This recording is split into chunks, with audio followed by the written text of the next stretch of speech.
Alright, I need to hurry up and get this volume and turn this shit down.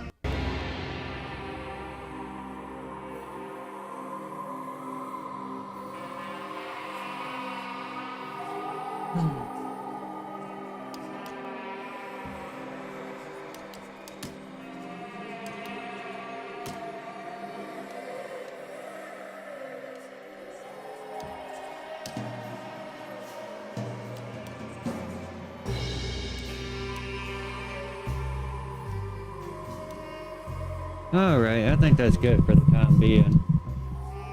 Starting a new game today, Alone in the Dark. I've been wanting to play this game since it came out, and I just been on the backlog.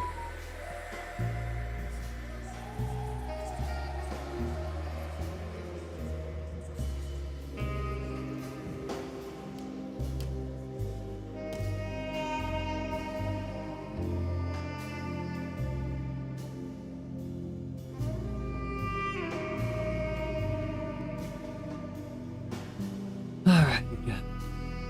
I'll lay my buttons out after I play the game a little bit. See how I want to lay them out.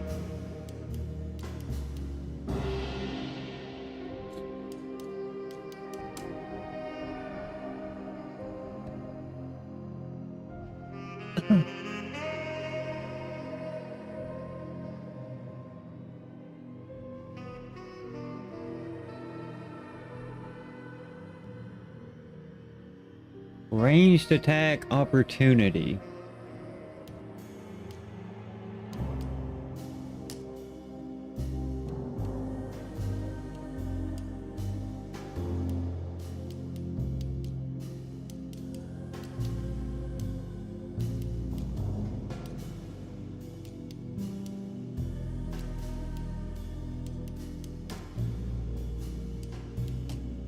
Oh, I guess I can't pick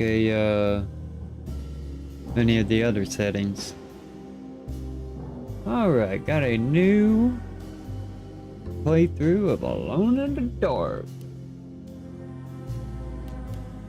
Alright, let's just get into it. We'll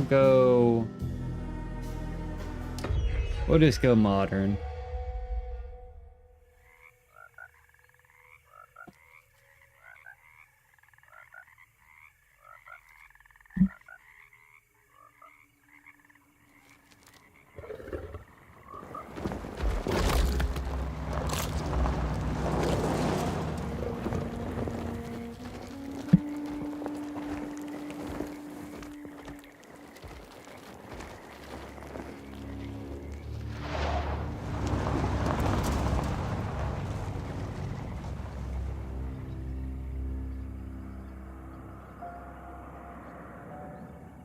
Alone in the Dark. Got all the lights turned off. What's wrong with him? He's possessed. The hell you say? Something like that. Possessed? He says a dark man is following him, watching him at all times. What do you make of it? It's nonsense, of course, but I'd be lying if I said it didn't bother me.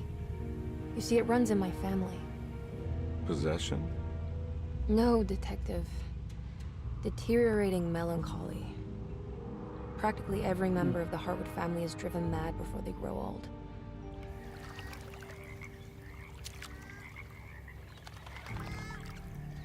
But Jeremy didn't kill himself. Is that why he's at your setup? Despite being convinced that he is truly possessed, he decided to put his last chips on Dr. Gray and his psychoanalysis, figuring he might stumble upon some cure.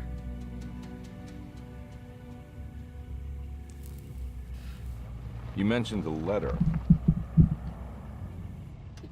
I received a disturbing letter from Jeremy accusing the staff and all the other patients of being involved in some cult. And now they are also out to get him. Could it be real? Or is it all just in his head? It's a story he tells himself, Mr. Carnby. Anything to avoid the truth. Which is? That we're all terribly insignificant. That people mean so very little to one another. That there is no one out to get Jeremy Hartwood because he isn't worth getting. Here we are.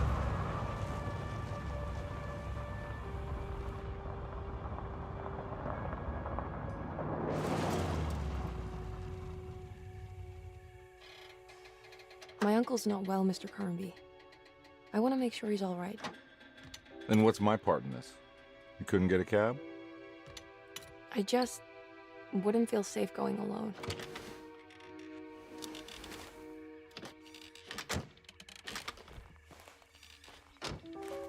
Did you bring a gun? Yeah. You think it'll actually come to that? No. But you might need to wave it around depending on how agreeable the staff will be. What exactly are we gonna do when we find Jeremy? I don't know. Let's just find him first.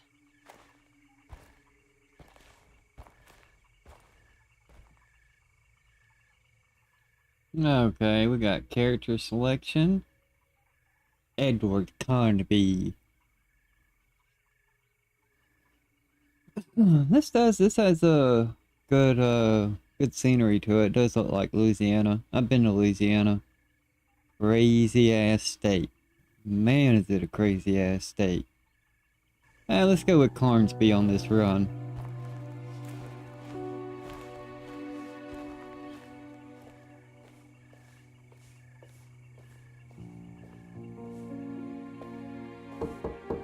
Hello? Hello? Looks abandoned. It can't be. There has to be someone around. Wait here. I'll go around back.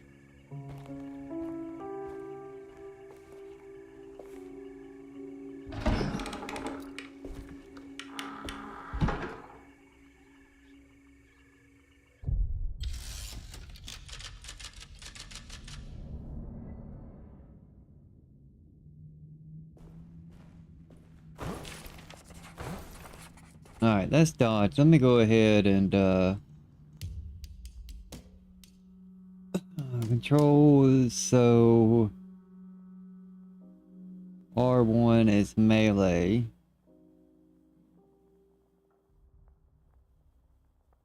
Hold for map, investigation.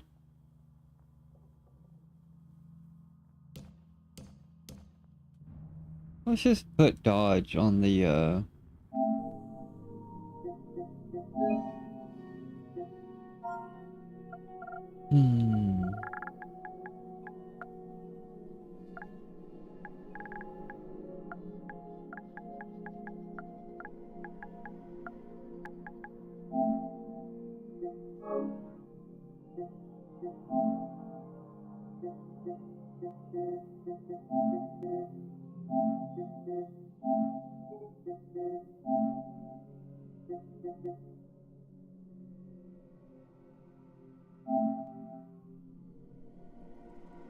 Alright, let's just do that for now.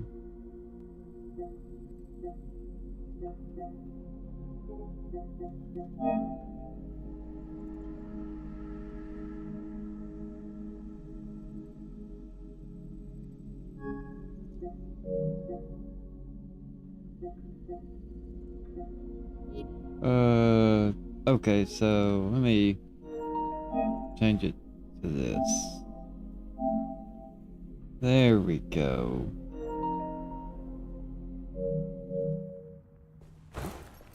Now I got it on my back controls.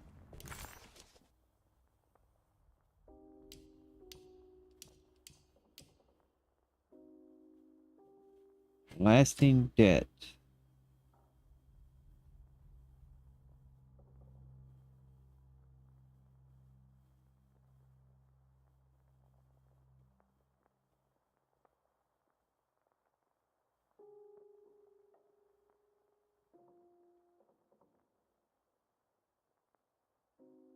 Score some dough, bitches. Desetto, the old plantation building, was ready to fall, but kept alive by some starry-eyed carpetbagger called Dr. Gray. Seeing how the staff couldn't even be bothered with answering the door, Detective Carnby figured they would just head inside and grab Jeremy. He just needed to open the front door for Emily first, so she could talk to her uncle.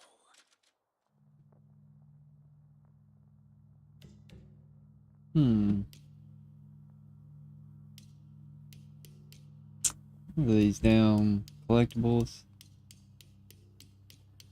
Alright.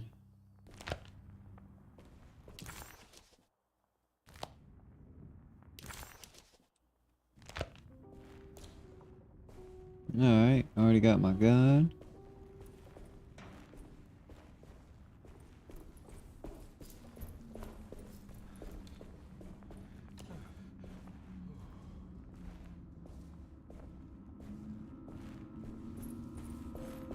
Got anything in here? Yep. Now what do we got here?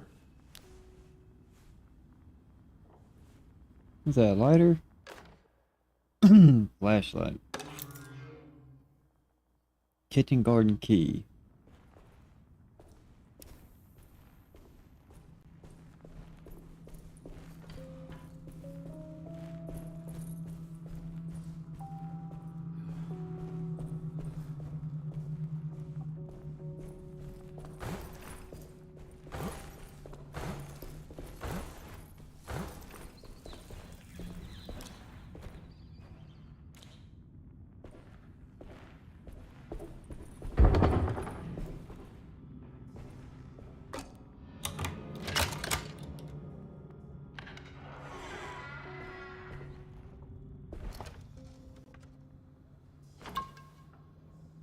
What is that, my first aid?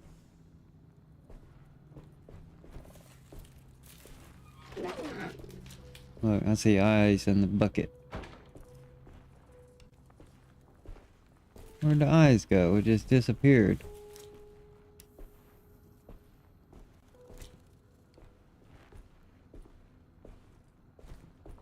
This has some pretty good graphics. Nah, I'm not getting in there. The hell you say?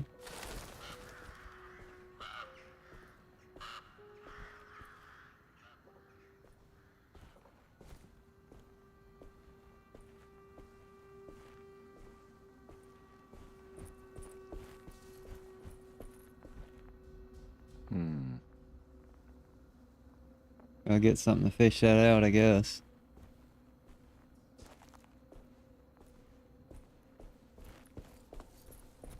That's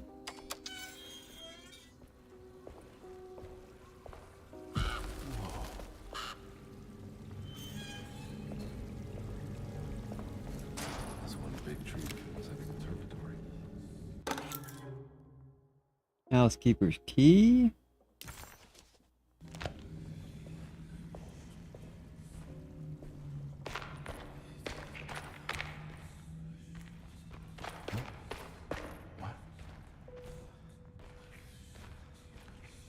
What are you whatting about, Carnby?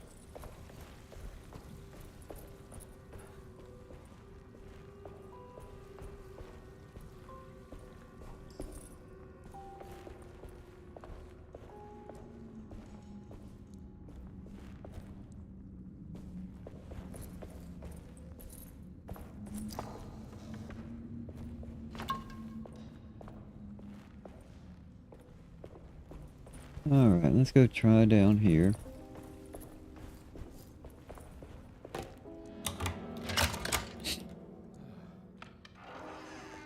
Yeah, I've been playing, oh, first trophy. Yeah, I've been playing, Resident Evil games since the 90s. So I've been really looking forward to this game. Finally get to play it. Don't mind if I do. Oh, I'm full.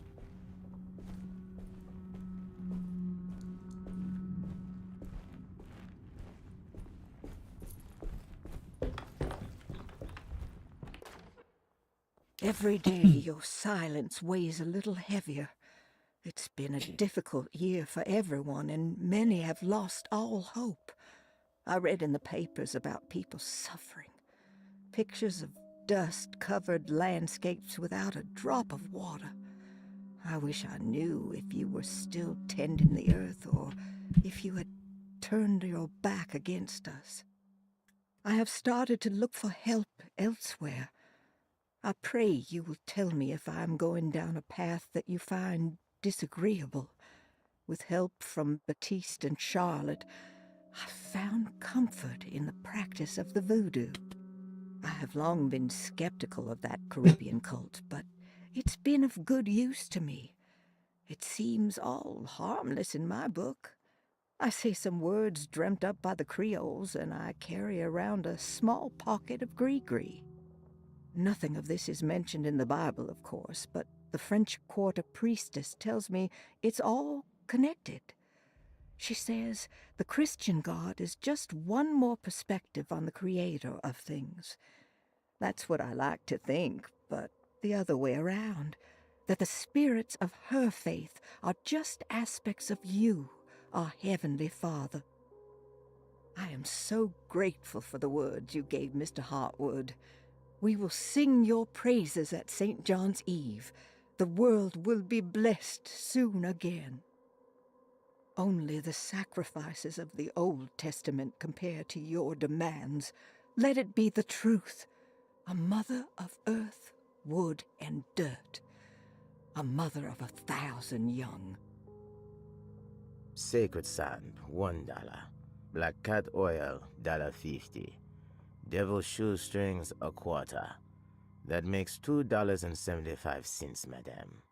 What was that you were telling the doctor? A goat without horns. What does that mean? Ah, you must have misheard me, madame. I said no such thing.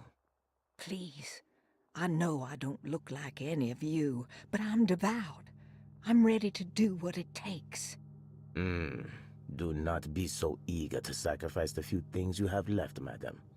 Now please, leave my store. A goat without horns.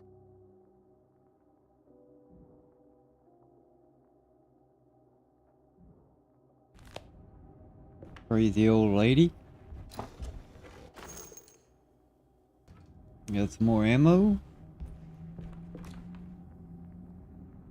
Only one bullet.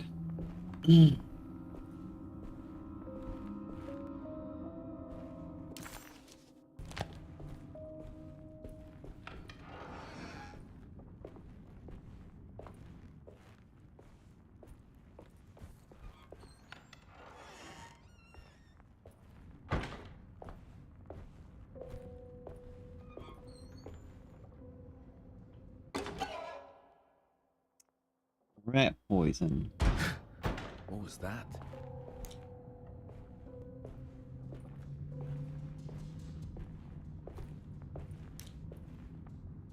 We got some pickles.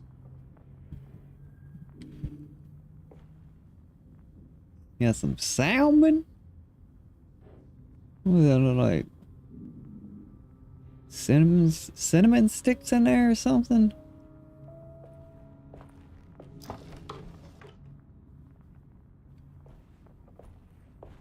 Well, you already full up.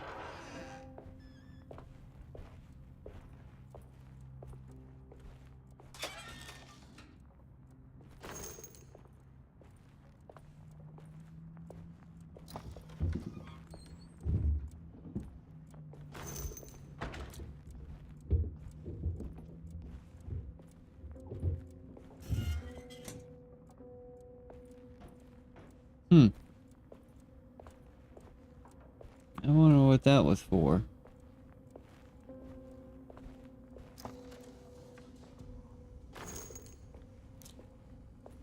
Got some more ammo.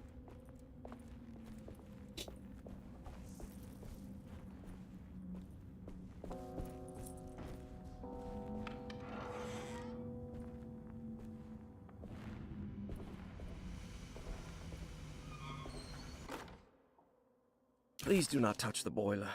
It is working after all. While the sabotage has caused a leak, only the decorative plate has been completely ruined. Let's wait for Mr. Chance to turn up and he can take a look at the leak. Mr. Waits.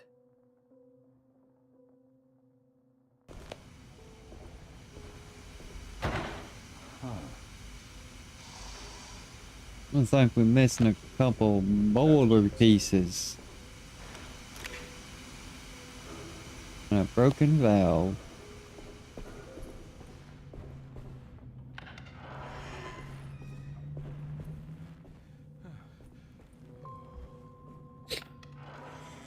Alright, that leads upstairs. Let's go back down here first. I don't have melee yet.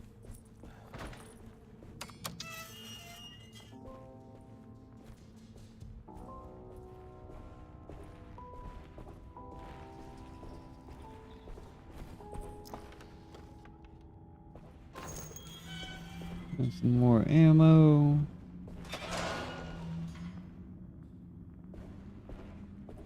Nothing in there.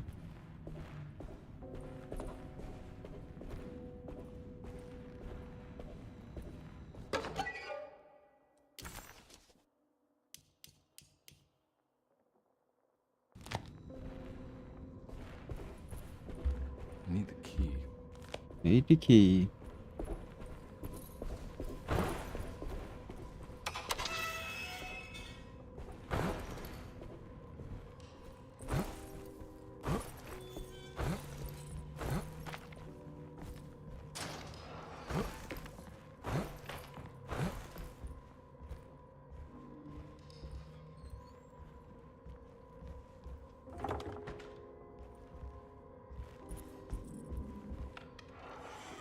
Alright, this one's unlocked.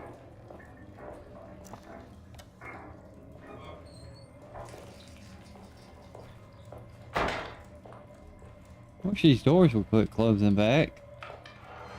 Keep having to reopen them, damn it. That says the library.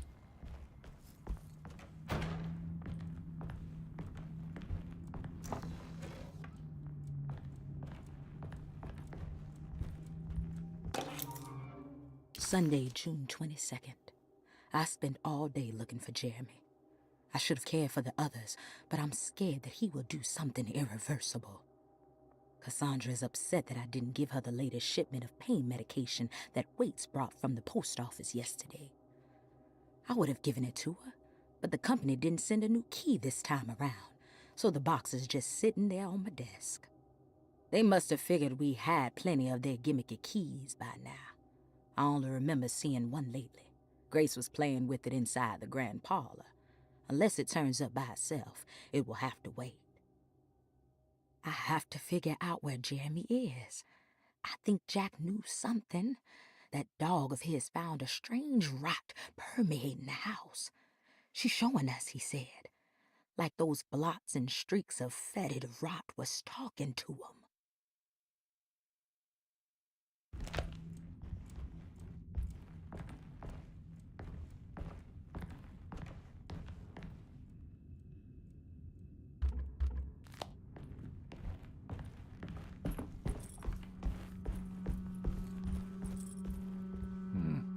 I need the key.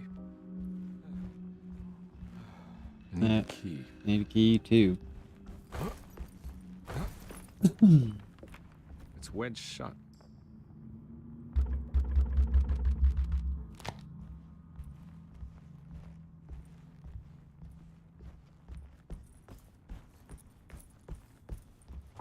Looks important. I've tried everywhere, haven't I? What the hell am I missing? Come on, get around the fucking corner.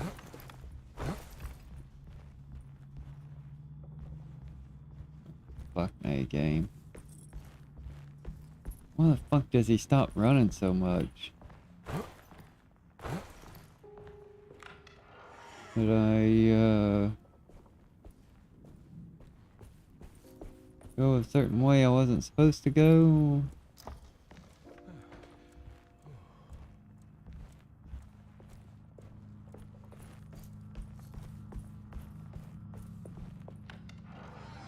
Let's go. Have I been in here? Yeah.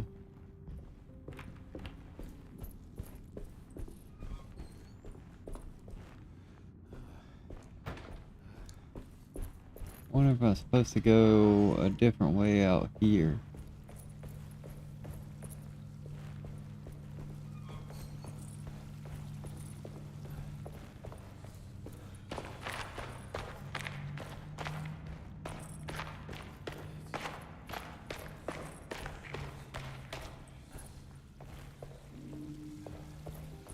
You run so slow.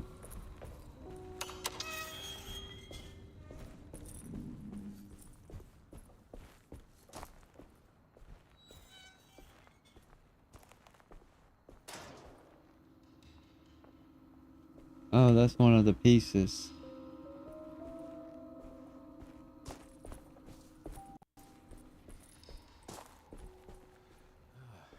There's gotta be some garden tools somewhere in here to pull that damn thing up with. But I can't not get getting in there. here.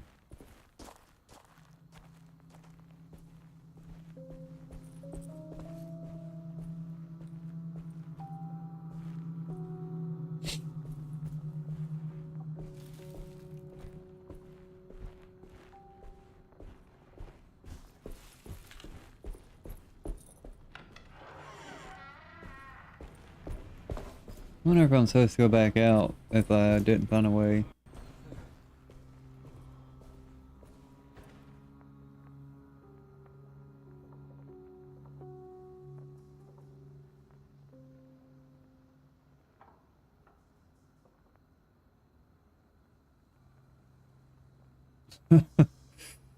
I hear you, God enter my body.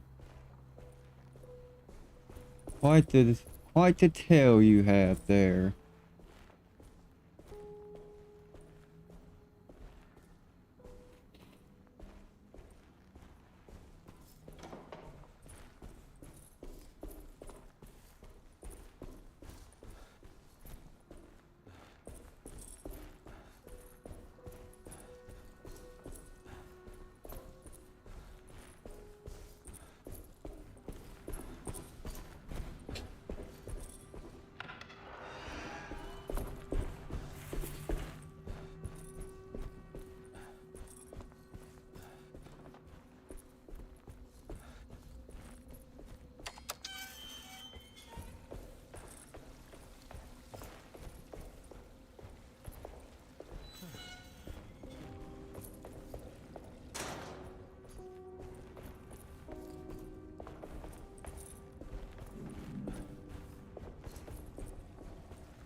There's some keys right there. I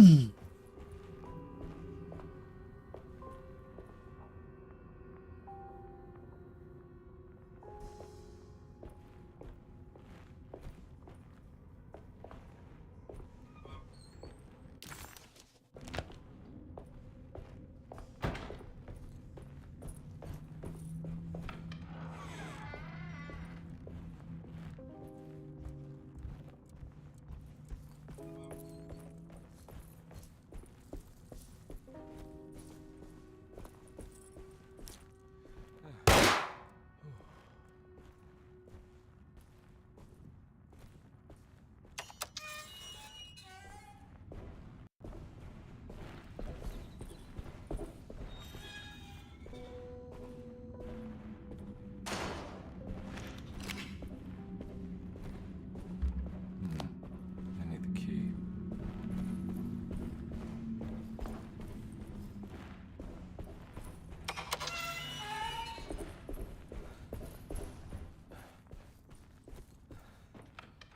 Let's see if I missed anything in here.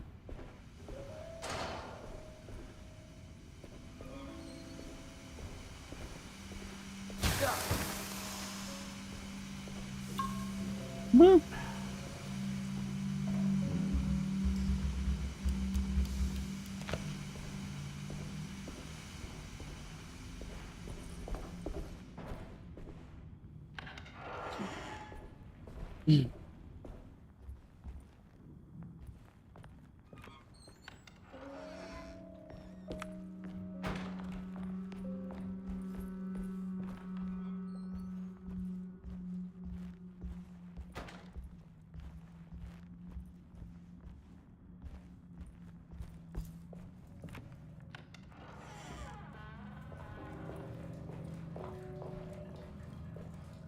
Fucking piss stains all over the place.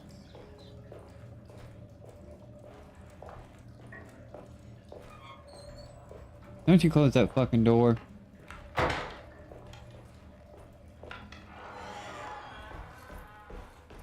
Why does this door stay open? Oh. This is what I missed. Fucking map.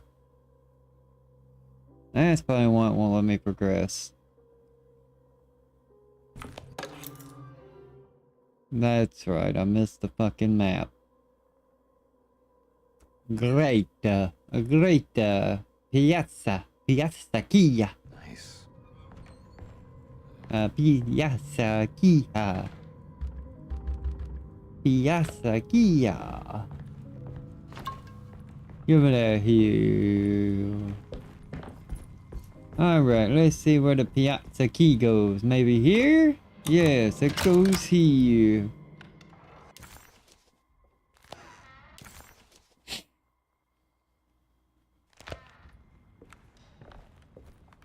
Aha, I see where we're at. Got an ashtray. Might come out on the porch and smoky.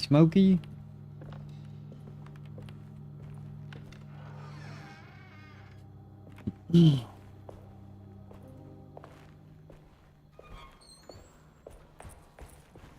need the key.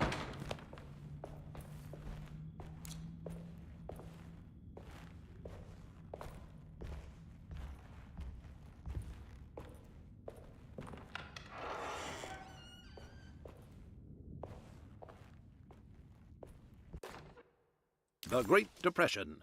President Hoover raises tariffs on over 20,000 imported goods in an act to protect American labor. Following the collapse of the Wall Street stock market on October 24 last year, American industry has suffered greatly. Thousands of companies have gone bankrupt and left a large part of the American workforce unemployed. In an attempt to turn the tide, the Smoot-Hawley Tariff Act has been signed by President Herbert Hoover. By regulating commerce with foreign countries, the government hopes to encourage the industries of the United States to compete with cheap foreign imports. Superstition on rise. New Orleans voodoo stores and spiritual mediums see increased profit during troubled times. While the market has faced hard times ever since Black Thursday of last year, voodoo doctors and snake charmers see significant rise in number of customers. With the coming Eve of St. John on the 23rd, the police expect increased cult activity around Bayou St. John, the southern shore of Lake Pontchartrain. Voodoo rituals in that area on the Eve of St. John have a long tradition reaching back to the first snake worshippers brought as slaves from West Africa. During the 19th century, its practice was popularized by the legendary Marie Laveau, and has since been embraced by many of the Creoles and the surviving aristocracy of the French Quarter. Author seeks asylum. Rumors regarding author Cassandra Beauregard making Derceto her home verified. Derceto Hospital is an old plantation building on the eastern shores of Lake Pontchartrain. While often considered an asylum for the insane, residing Dr. Elmore Lee Gray prefers to think of it as a convalescent home, a place where you can go to rest. The patient list is kept secret, but thought to include many of the black sheep of wealthy families, because at Derceto, treatment does not come for free. Local author Cassandra Beauregard has now been confirmed by her own admission. She's been lauded as a powerful Creole voice and written many successful books. Lately it was reported from Hollywood that she has finished a moving picture manuscript titled Slaughter Gulch. That film is set to hit the theaters next year. Slaughter Gulch.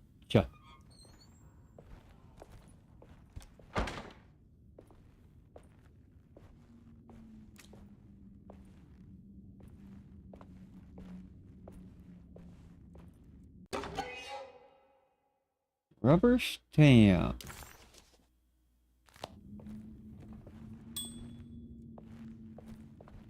Got anybody here?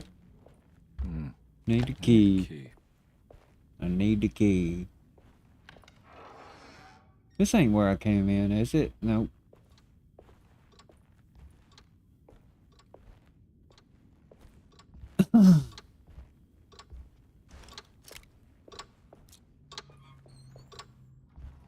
Let's see if this needs a key.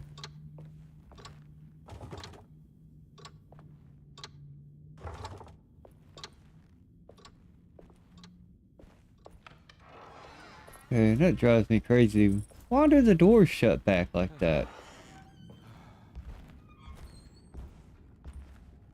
Oh, cutscene.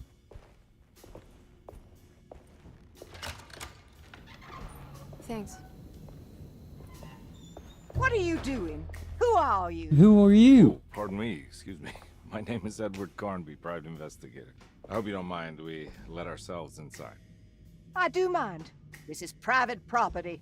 You can't just barge in here. I'm sorry about all this, but I'm looking for my uncle. It's urgent, and no one was answering the door. We can't hear you knocking anymore. None of us can. Who is your uncle, darling? Jeremy. Am I right? She has that Heartwood gloom, doesn't she? That's right. I'm Emily Hartwood. I just came to make sure my uncle is all right. Well, he is unavailable right now. You will have to come back another day. Unavailable how? Is he sleeping? We can wait. He's lost. Don't I know you from somewhere? Who's your man again, Miss Hotwood? My name's Edward Carnby. Private investigator. Splendid. Enough! All of you! Get back to your rooms! McCarthy, keep your eyes on the child. And you two, please leave immediately. Look, we're not here to cause any trouble. Just let us see the old man, satisfy the curiosity of my client here, and we'll be off. Jeremy has gone missing. There's no need to worry, but it might be some time before he turns up. The whole staff is looking for him. What? He ran off? I don't have time for any of this.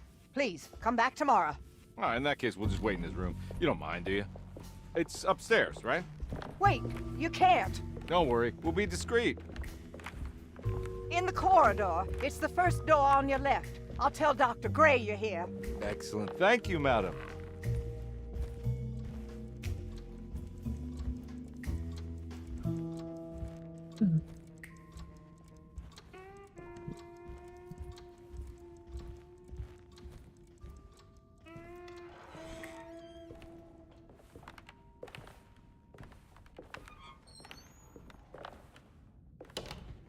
All right, here we are. Let's look around. See if we can dig up any clues.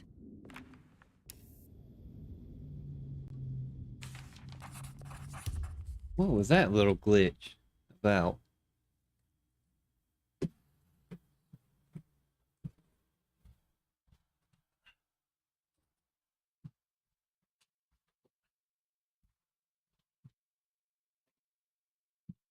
Oh, great, lay down.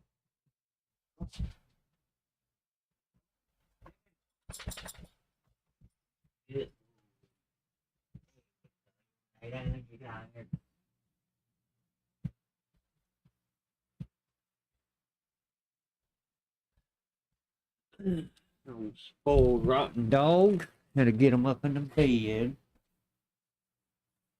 Spoiled rotten dog want to get up in the bed. He won't get up in the bed unless I tell him he can get up there. He'll just stand there and look at it, waiting for my permission. Got the old boy trained. Got the old boy trained. Alright. Can't do that yet. Gotta find that piece.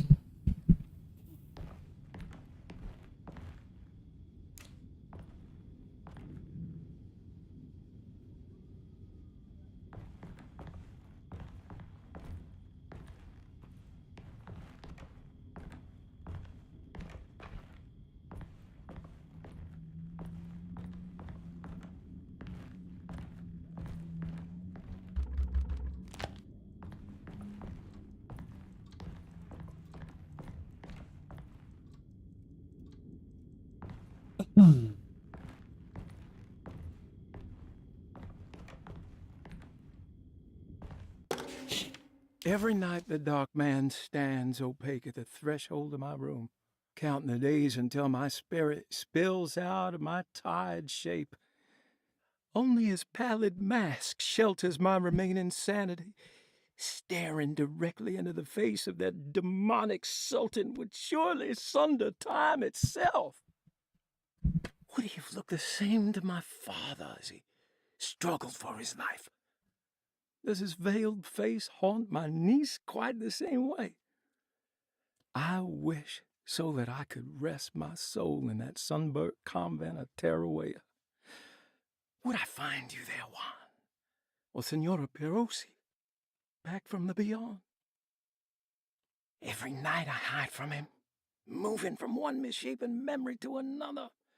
Scenes conjured out of fantasy and delirium. Places I struggle to even paint. I wish I understood your death, Senora. Is there anything I could do for you but bury you in that bleak necropolis?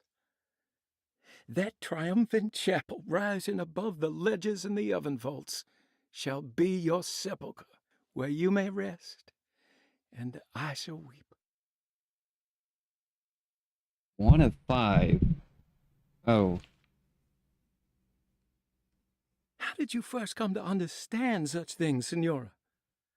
How did you know that the battered boil in the basement would lead me to Lafayette Cemetery?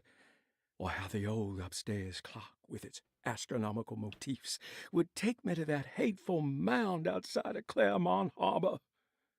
Those are my memories, my past. Is there perhaps a chance, if ever so small, for me to see Tarawea? Oh, I want that more than anything.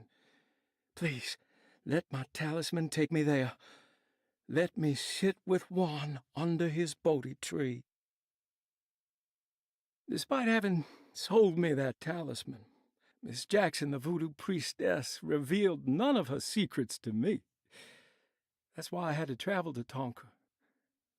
Instead, she cruelly told Baptiste, my caretaker, that he would be betrayed and killed in the most awful way, that the one he loved would pierce his thigh with a sharp spear, and that he would be devoured by his own mother. What a terrible thing to say.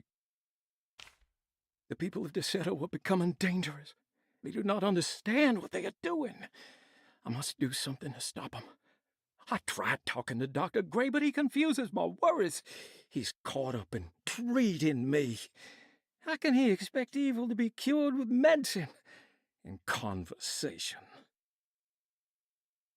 The orderlies, the housekeeper, and the patients are all deranged. They will call upon evil to enter this world. All will be lost. Everything. Unless I can find the clerk, Mr. Waite. He seems to be a clear-thinking man. Maybe Beauregard. The dark man offered me a prison, and I accepted. I signed that miscarried contract and entered the dark pact. Everyone is safe, except for me.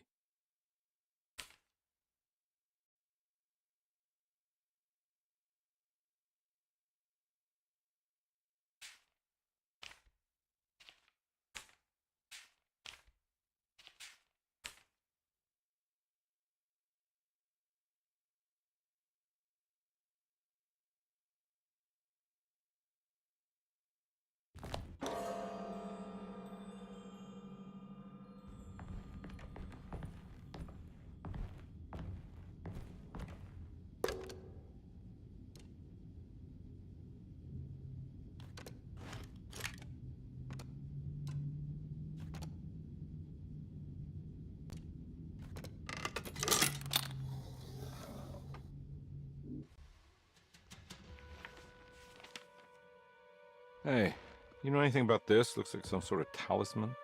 No, I don't. Oh, help me out here, will you?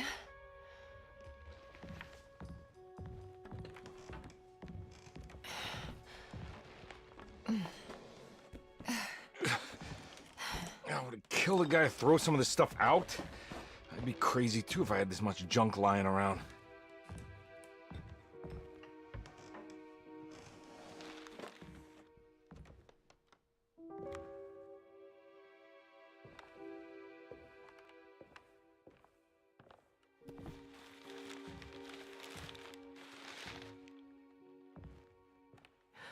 Oh, It's striking.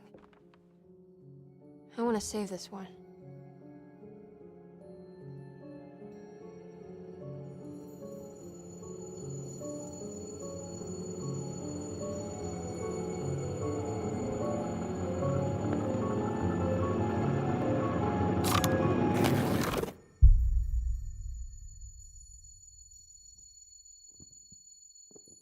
All right, come on.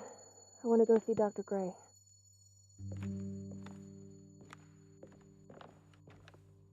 Come on, let's go. Yeah, I'm coming.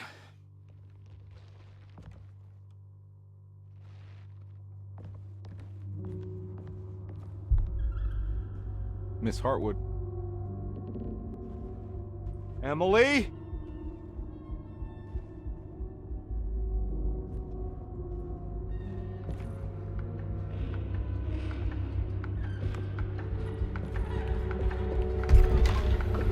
What the hell is going on? Where am I?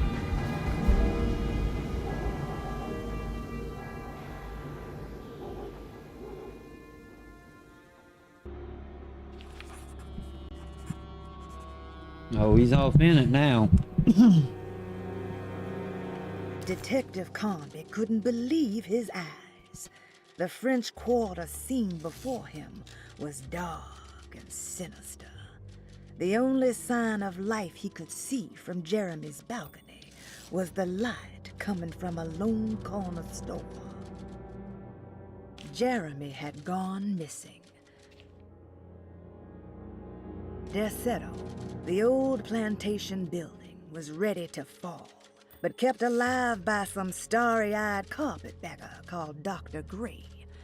Seeing how the staff couldn't even be bothered with answering the door, Detective Carnby figured they would just head inside and grab Jeremy. He just needed to open the front door for Emily first, so she could talk to her uncle.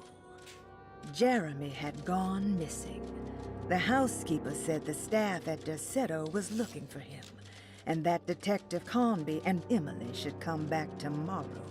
Hoping to wrap up this case before leaving, Carnby hustled his way inside Jeremy's room, leaving the housekeeper flustered and running for Dr. Gray, the chief of Desetto. Having bought some time, this was the perfect opportunity to look for clues regarding Jeremy's disappearance. Detective Carnby couldn't believe his eyes. The French Quarter scene before him was dark and sinister. The only sign of life he could see from Jeremy's balcony was the light coming from a lone corner store.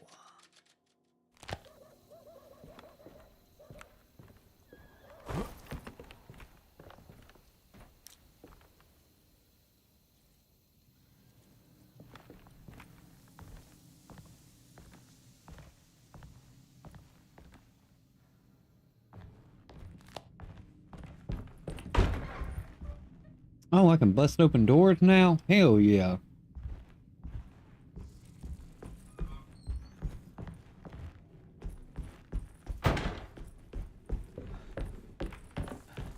Okay, now I can move faster. That's what I'm talking about.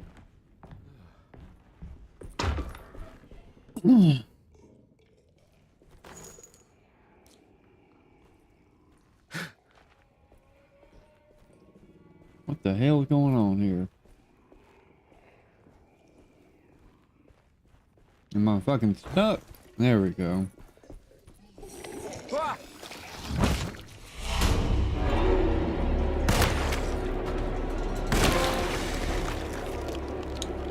Now you're on the trolley. Now you're on the trolley. I don't have no knife yet.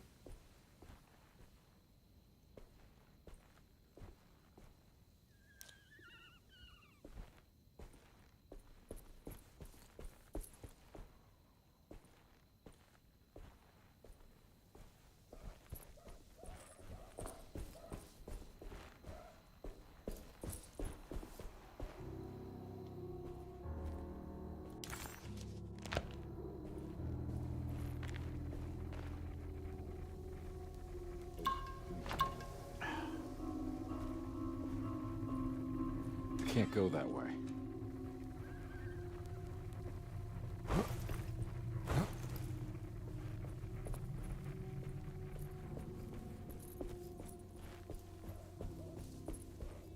What the hell is going on?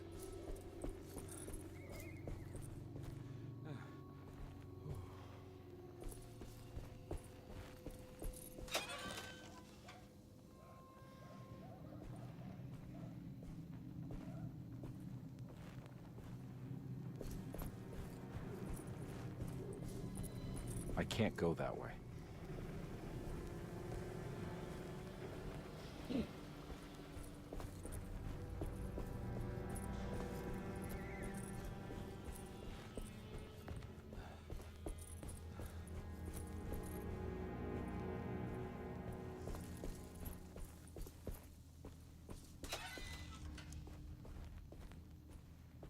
What we got here? Okay.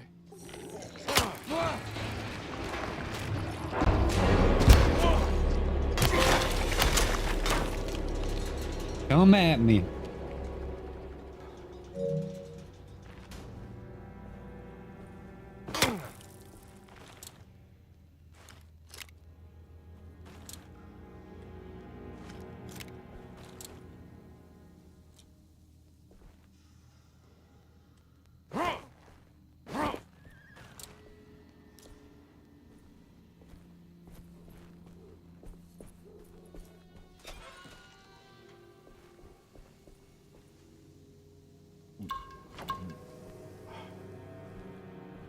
Them headlights down there.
A little glitching going on.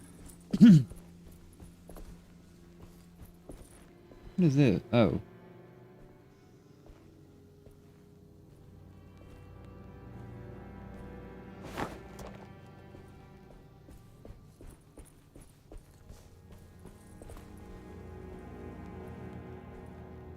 I need the key. Alright, let's go to the corner store. We don't look like we're gonna make it too far.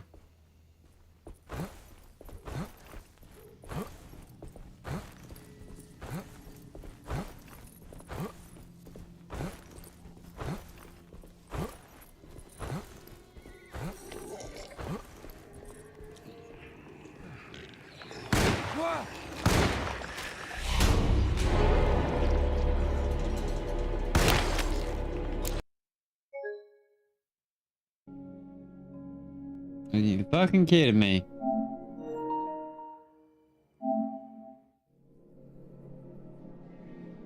The game really crashed?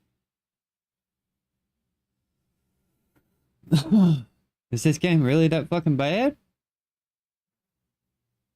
There's no fucking way.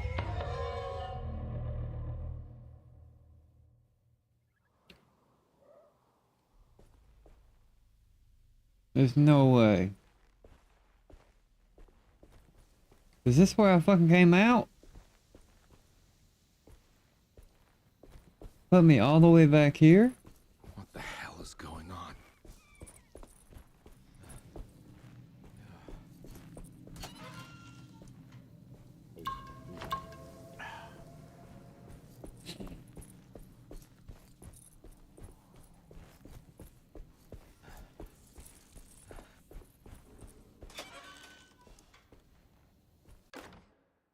Okay.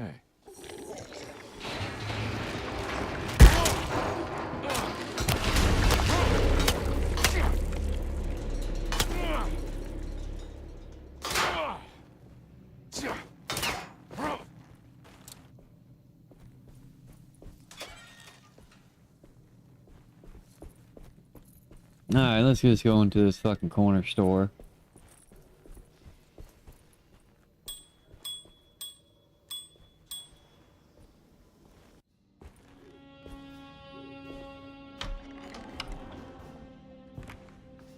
I can't believe that crashed.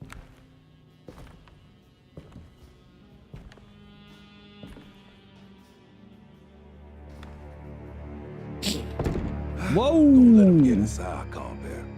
They're not the good kind. Is this your store? There are no owners here. We both strangers in Jeremy's store. Jeremy did this. How? The pact with the dog man. Jeremy warned us, but we didn't think much of it. I'm Detective Edward Carnby. I was hired by Jeremy's niece to find him. Oh, yeah? How much she paying you? $150. She's sure getting her money's worth tonight. Are you a thinking man, Carnby? Nah, not if I can help it. You know, I think Jeremy's hiding in a way we can't find him. He has this juju necklace that guides him. The talisman? That's right.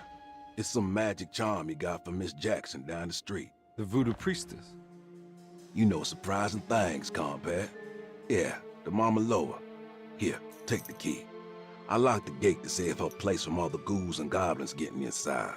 Maybe if you go there, you can find some clues to show you the way. Thanks. I'll have a look.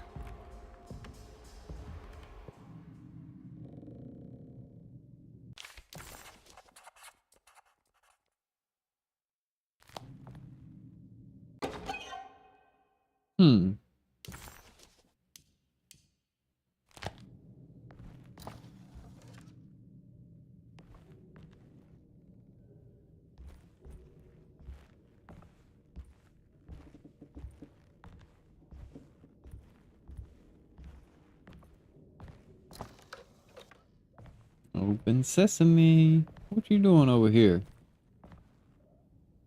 You want to come along? Nah, I'm gonna stay here for a while.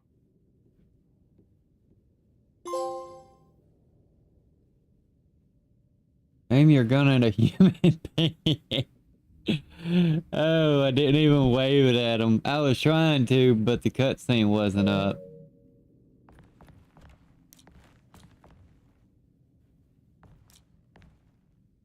I had to like completely turn away. Won't even let me shoot at him. Come on, game. Even older games will let you like. It won't even like. Come on, game. Why would you make that a trophy if you can't even fucking point it while you're looking at them? Look, it takes it down. I'm sitting here trying to point it at them, but it's like delayed. What the fuck, game?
Yeah, let's fuck with him. Who gives a shit?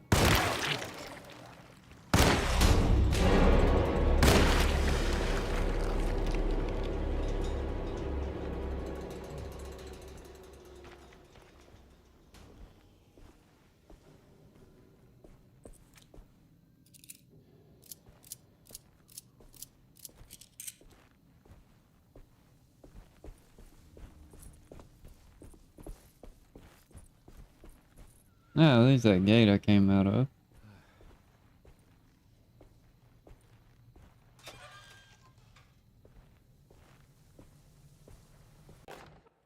Don't mind if I do.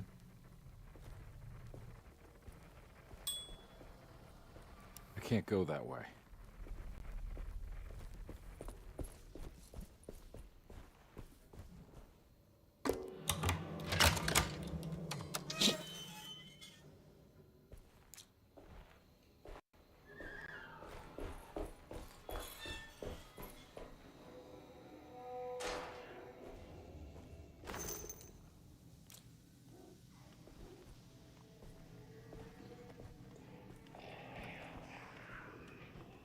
Step in the bucket.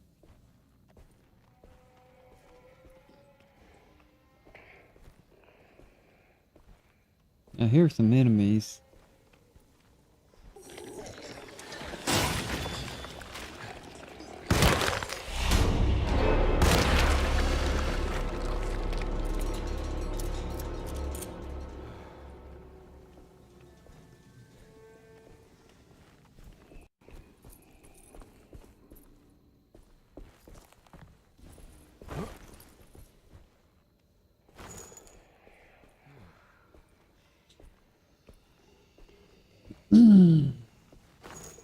So far, it's nothing like a Resident Evil, but I mean, if it's all we got, I guess it's something.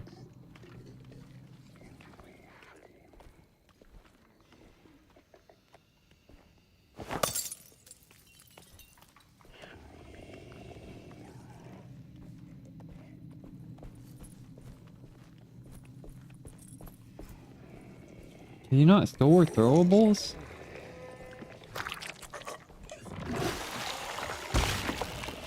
That hit me from here?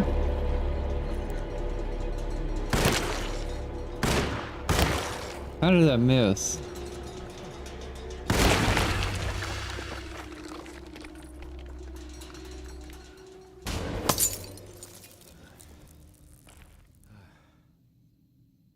What the fuck is that?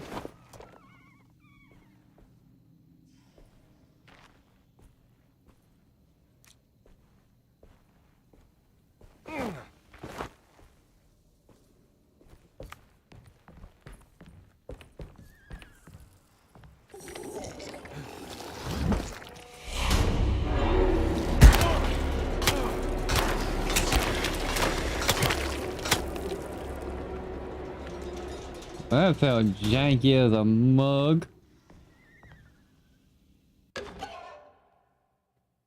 Juju.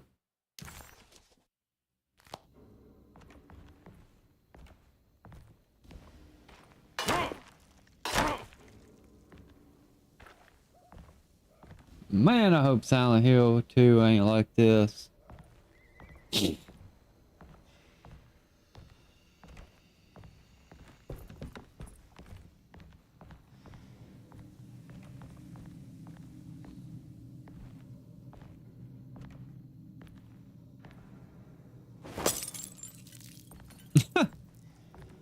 What in the hell? Where are we supposed to be at now? It's Miss Jackson's seance parlor. Oh. Let's see if she's got any information on Jeremy's talisman. Miss Jackson. You're missing a doorknob.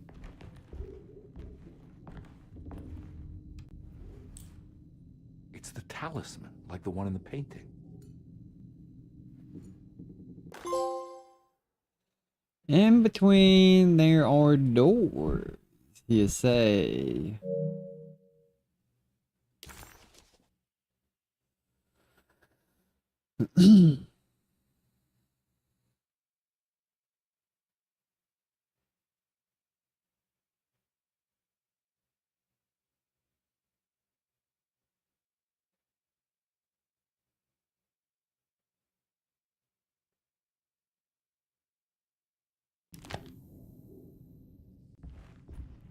I think it's meant for the talisman.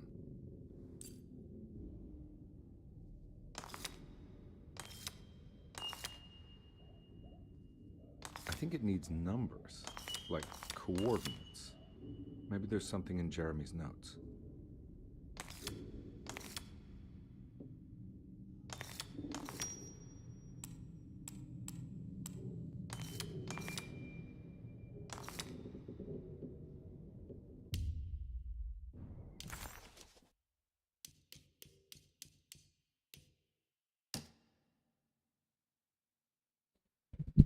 358.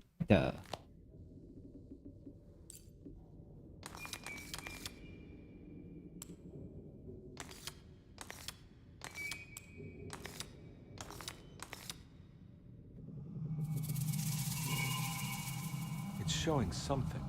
A place? Where is that? Huh.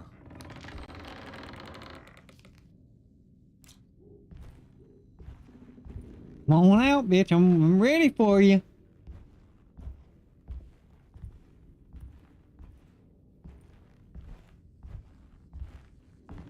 I'm missing a doorknob too.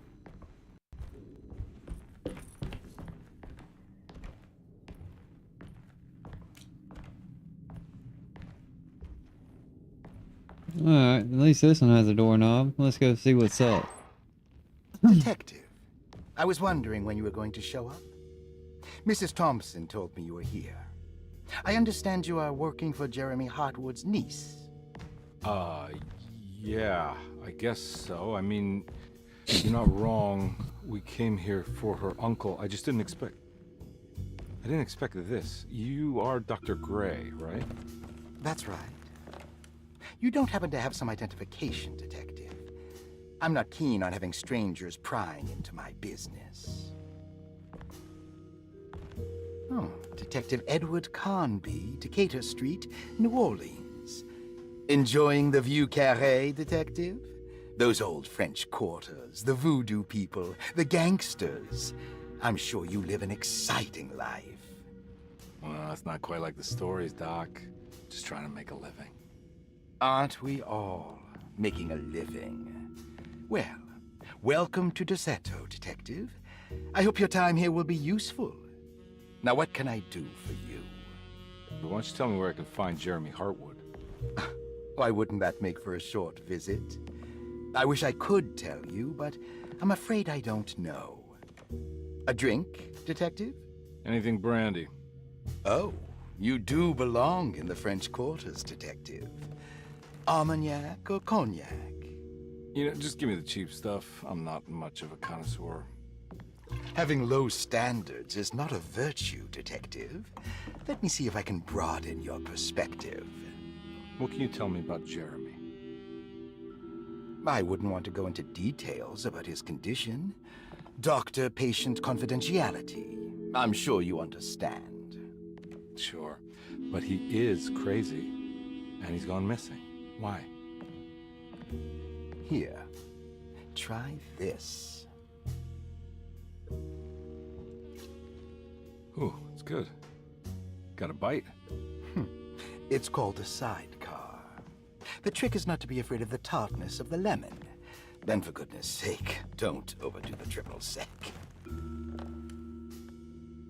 Okay, what can you tell me about Jeremy?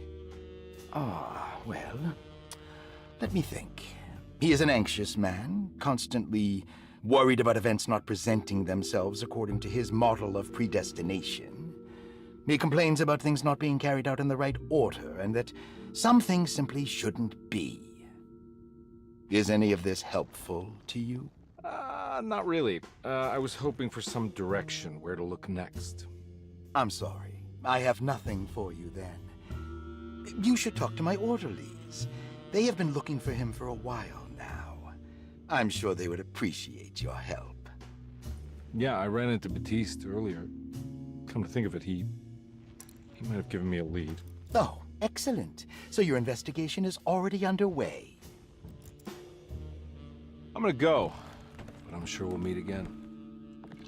Looking forward to it. Safe returns.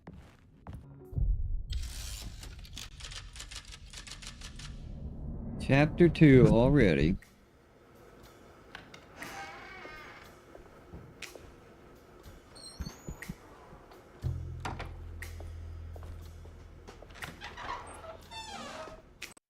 Detective Carnby, where did you go? I was just talking to Dr. Gray. You disappeared. No, it's not what you think. Have you found anything strange going on here? Yes. Everyone is being incredibly evasive, and I can't figure out why. No, I mean something you can't explain. Paranormal, even.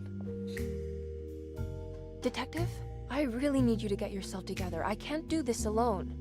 Forget it. I'll figure it out. Do you want to come see Dr. Gray? No, I want to try something. With this talisman, I think I can follow Jeremy to the place he mentioned in the book. What was the name? Do you remember something Spanish? Taroea. Yeah, that's where I need to go. Detective, are you gonna be all right? Yeah, of course. Go talk to Dr. Gray. We'll rendezvous later.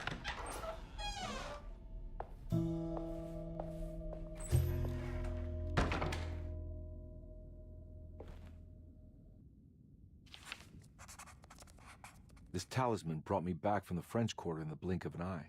If Jeremy can travel so easily, then he could be hiding anywhere, even Taroea. If he can do it, so can I. I just need to figure out how the talisman works.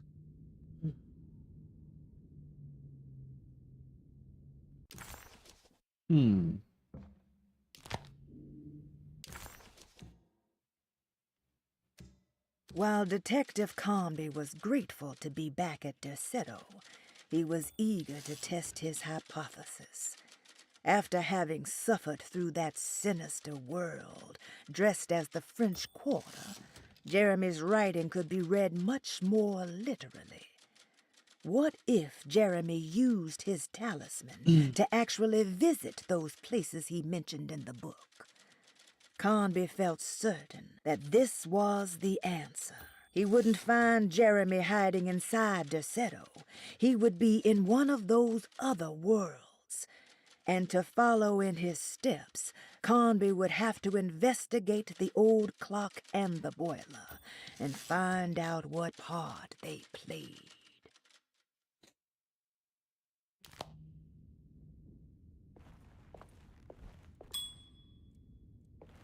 Alright, we're back here again.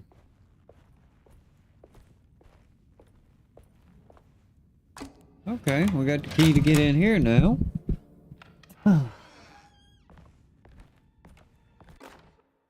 Saw your notice in the boiler room. You should know Mr. Chance won't be coming back. I got no business being in there myself, but you can take a valve from the wine cellar if you want to try to stop the steam pouring out. Be careful. You don't say.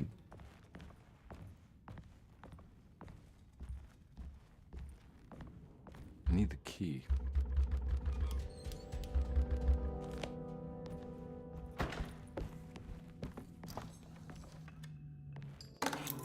Oh, is that the key? Dr. Elmore Lee Gray is Derceto's chief doctor. Accounting and all administrative work is handled by me, Paul Waits. Magdalena Thompson, or Mags, is responsible for the household. Jean-Baptiste and Charlotte Tabois are responsible for keeping the guests' medical regimens in check.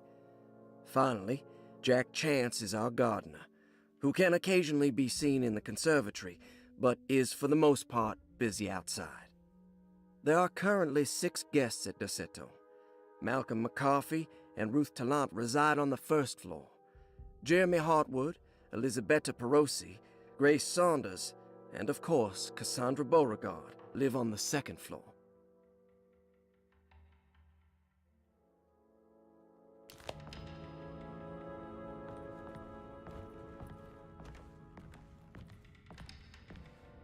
Uh-huh.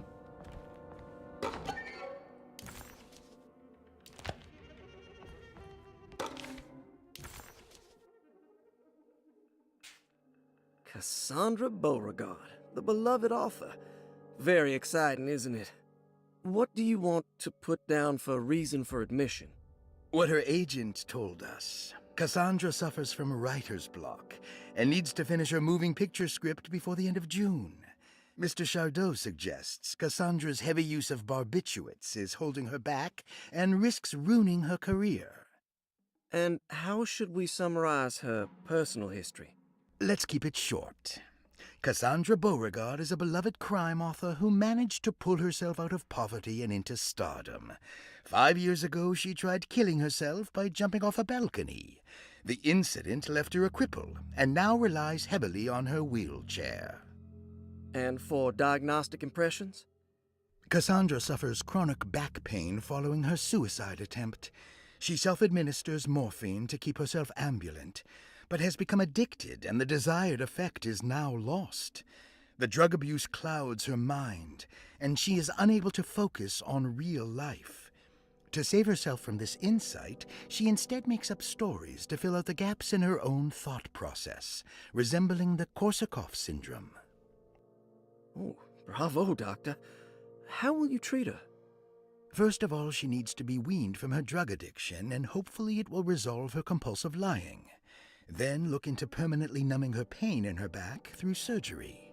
Finally, deal with her suicidal thoughts. Fantastic. With such a short time before June, I really hope she gets better soon. We will do what we can. Grace Saunders, 11 years old. Reason for admission? The mother insists on strict supervision by a proper gentleman to avoid further perversion of Grace's adolescence. Personal history? Grace's family possesses modest wealth and status.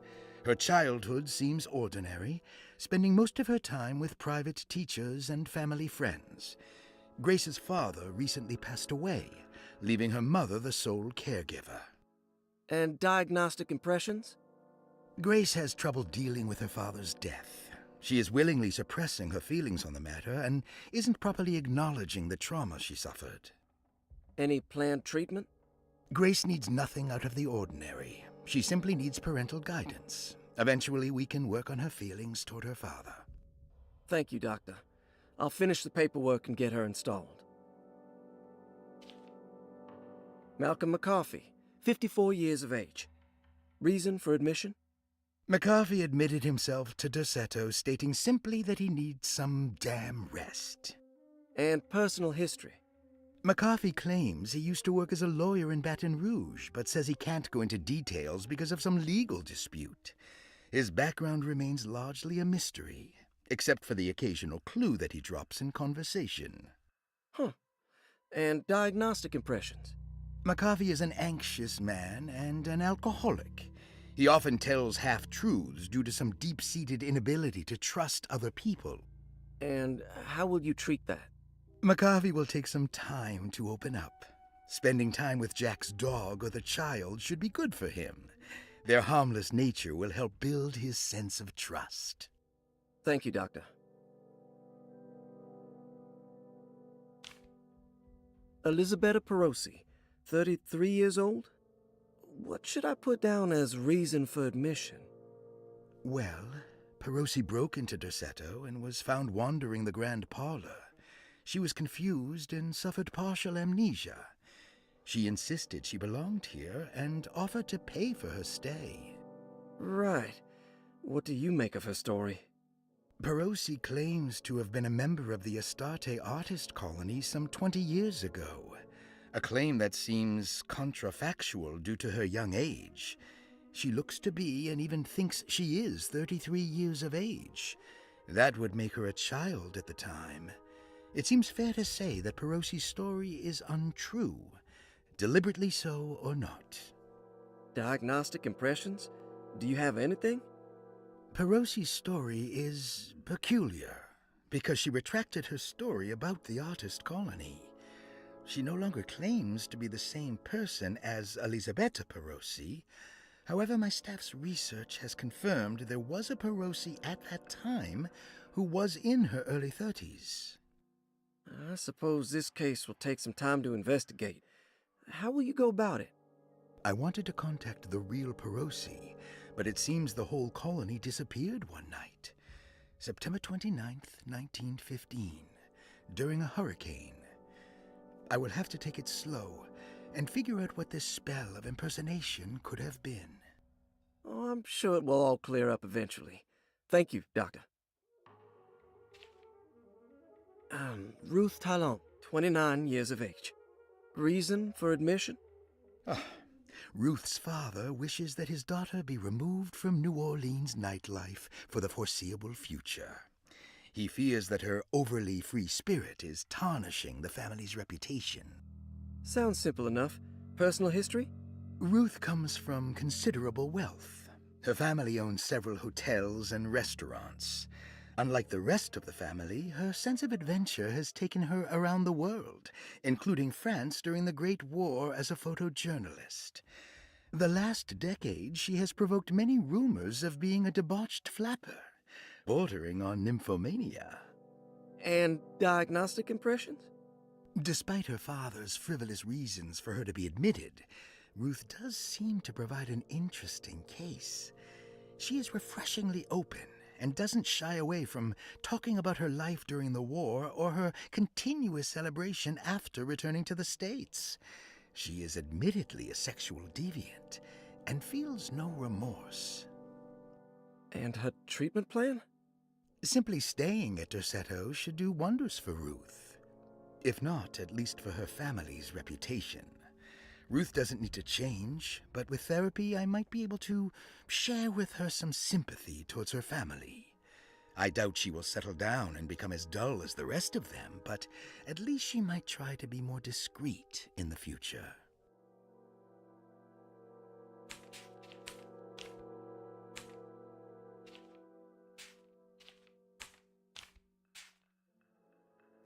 Where the hell is, what's his name? What's her name's uncle? He's not in here. Heartwood. Looks like all the patients are accounted for. Except Jeremy. That's right. There's no way I can get into this thing. Better leave it alone. Boy, you better get to damn hacking that shit. We didn't come in here for nothing. I need the key.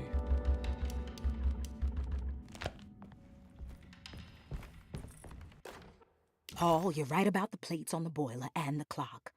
They have been sabotaged, and I think I know who did it. They have something to do with Jeremy's episodes and how he seems to disappear at night. Right now, it's important that you keep an eye out for any of the pieces. I want to find out if I can repair the plates. Let me know if you find any of them. Lottie. Tell Lottie to take a look at the well in the kitchen garden. Yep, I already found that well. We just gotta find a way to get it out now. Alright, let's go see if we got the key for in here.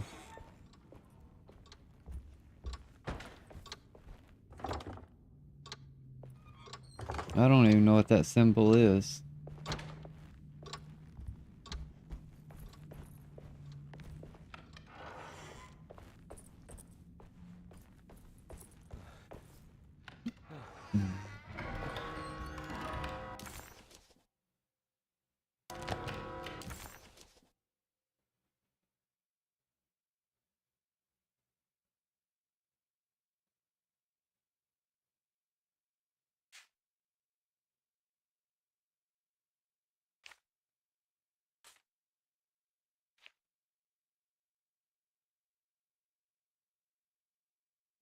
Okay.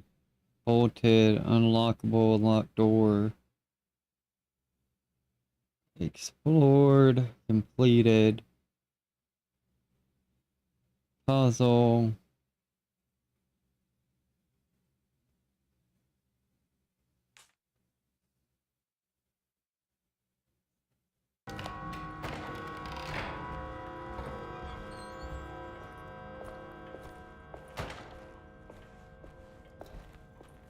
I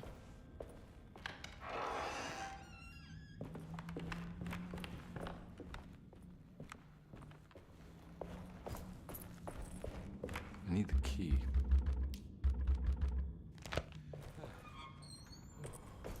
Let's see if we got any keys for upstairs. Have I been up here yet? Nope, I don't think I have. What do we have here?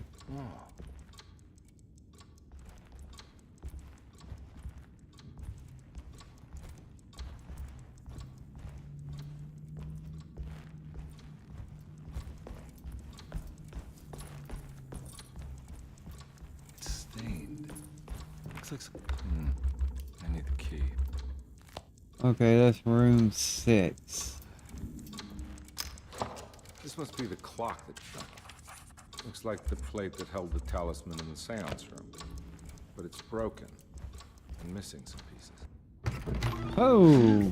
Yeah, sorry, Detective. Didn't mean to obstruct justice or anything. That's fine.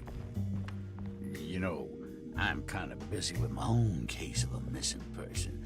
I was wondering if you've seen Grace, a girl about yay high? I can't say that I have. Why are you asking? Well, I'm looking for her. Is she in trouble? No. She's just hiding somewhere. But we can't have a rascal like that running around unchecked at a time like this, you understand? Well, I haven't seen her. Well, let me know if you find her. I'll be around. I'll keep an eye out for your man, Jeremy. You scratch my back, Detective, and I'll scratch yours. Okay then. Yo, drunk.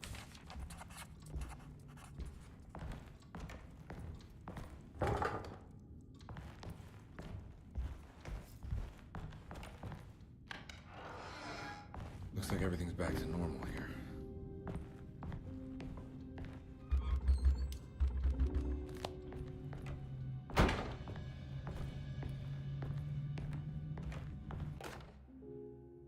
Huh. Emily's here. Emily, you say?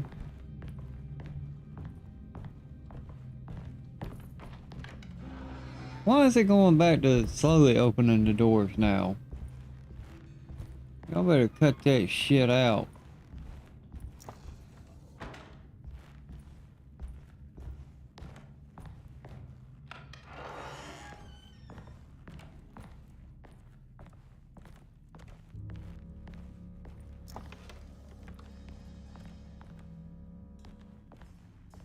What is that, the old piss pot?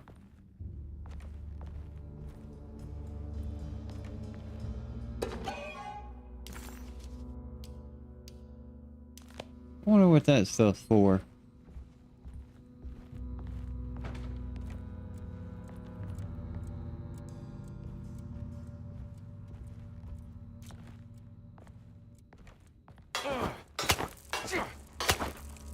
You better let me hit that shit, damn it.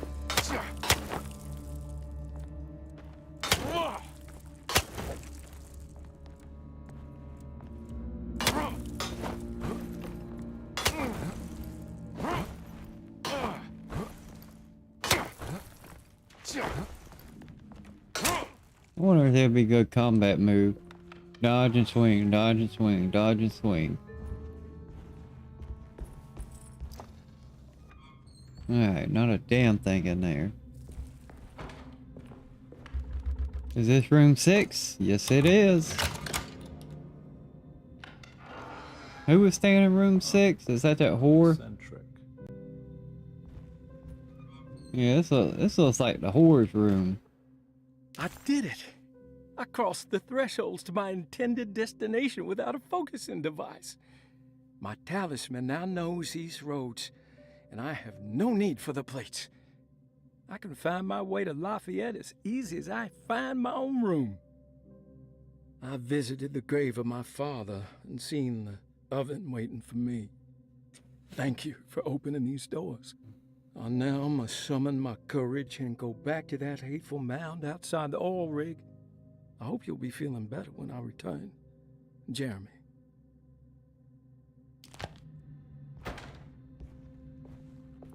What are these symbols? Looks like alchemy or star constellations. Have I seen those somewhere?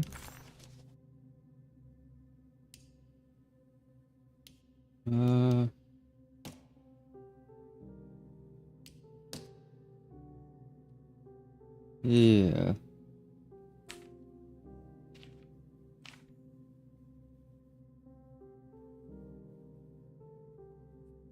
Are those the symbols down there on the right?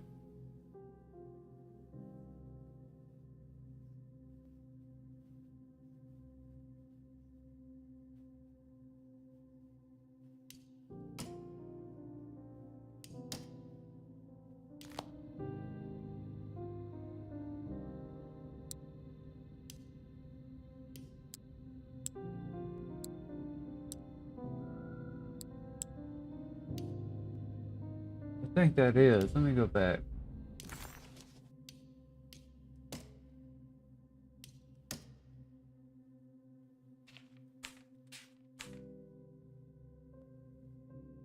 Alright, it's 8 at the end, 2 at the beginning, and then some weird symbol in the middle.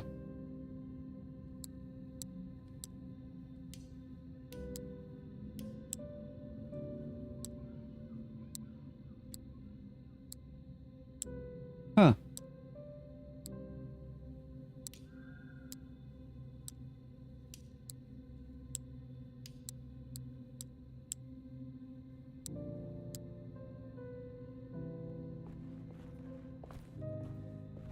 That's gotta be it. Will I need to remember how to get them out again? They are locked up for good reason. I am sure she is still able to whisper the answer in the ears of the wrong people. But not for long. I will see her burned soon enough. That black goat will be sacrificed to put an end to it all. Then it will all be over. No more Derceto, and sadly, no Astarte. Those good pirates of Pontchartrain.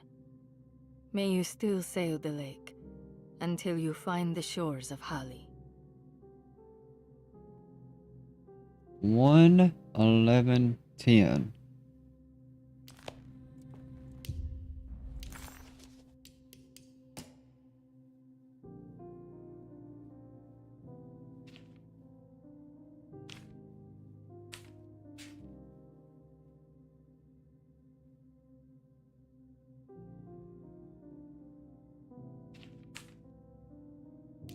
I don't know.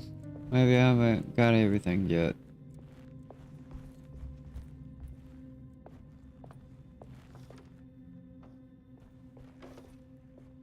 These paintings got some grim-looking rot on them.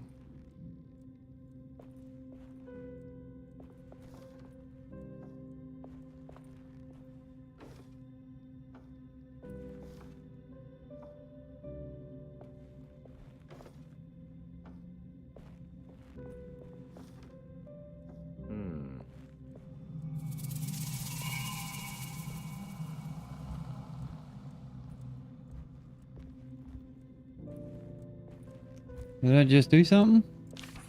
The Astarte artist colony. I remember hearing about their disappearance. Must have been 15 years or more now.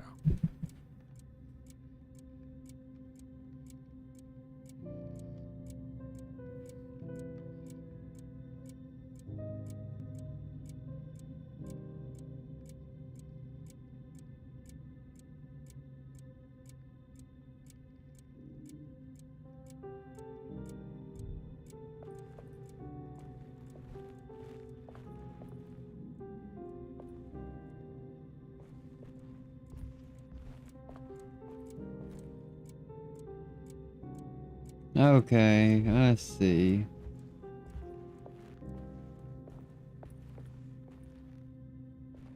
What, did I get it already?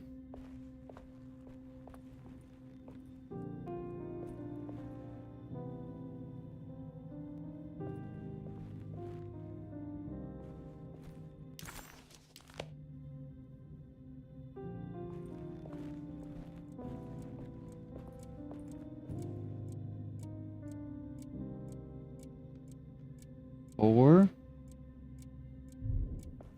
what was the other names?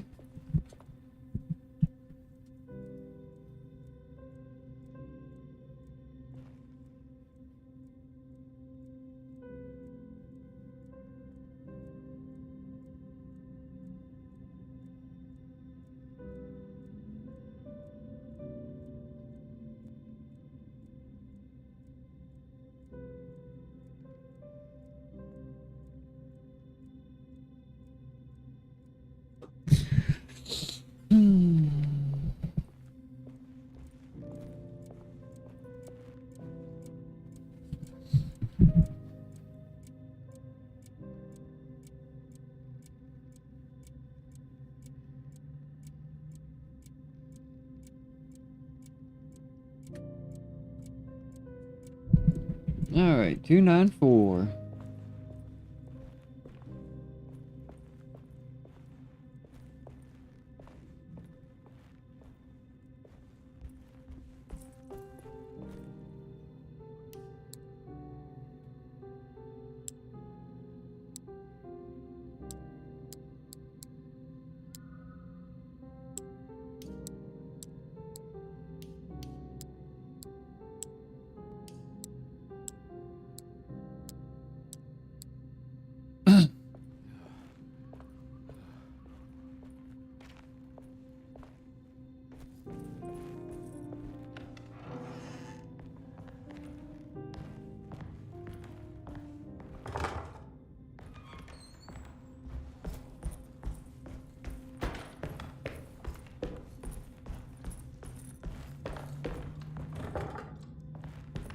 Alright, I guess that's all we can do up here.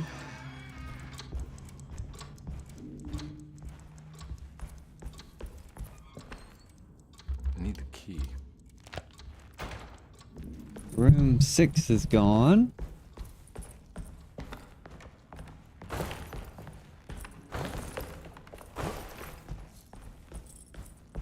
wonder if that's the safe. I'm not gonna walk out of this now. I need to help Emily save her uncle. Oh, shut up. I didn't know that was the front door, bitch. I wonder if that's the code for the safe. There's no way I can get into this thing. Hang on. Better leave it alone.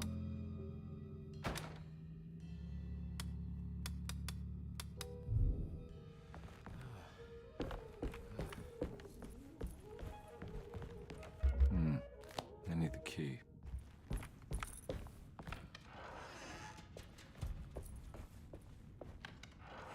It won't let me in here yet, will it? No, that's right. Alright, let's keep it moving. Come on, doors, man. Why do they screw the doors up like that? Where they just automatically shut back?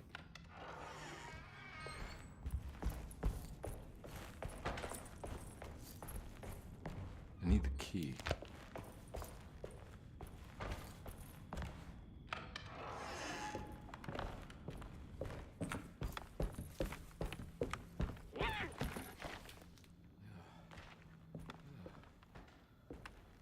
The hell was that noise?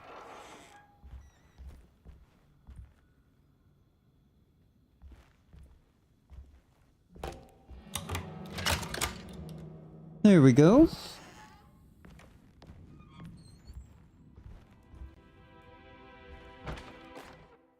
Lost Plantations of Louisiana, Thierry Briclot, 1917. Derceto was a small plantation on the eastern shore of Lake Pontchartrain. The land was considered difficult for industry and was sold for only $30 to Elijah Pickford in 1818. Pickford employed hundreds of workers from nearby New Orleans to clear the woods and build a small plantation mansion facing the lake with a striking Greek Revival temple facade. Derceto kept a modest production of Barrique tobacco and indigo that persisted up till the Civil War. During the antebellum era, Derceto was the source of many rumors concerning voodoo and witchcraft. People who traveled the lake reported seeing people dance at night in front of bonfires, bleating and wailing. On June 17, 1862, Captain J.W. Norton of the Union Army recounts leading a raiding party from ships anchored in Lake Pontchartrain in order to seize control of Derceto and free the slaves working there. The captain was surprised to find the workers fighting back with unprecedented zeal. Norton's account describes these men and women as enraged with fanaticism. Pickford reportedly tried to placate the raiders, but was shot in the confusion. Captain Norton left the mansion burning and retreated to his ships with his men. Derceto was left in ruins for several decades. The ownership of the land was long disputed and returned to the Ledoux family in 1901.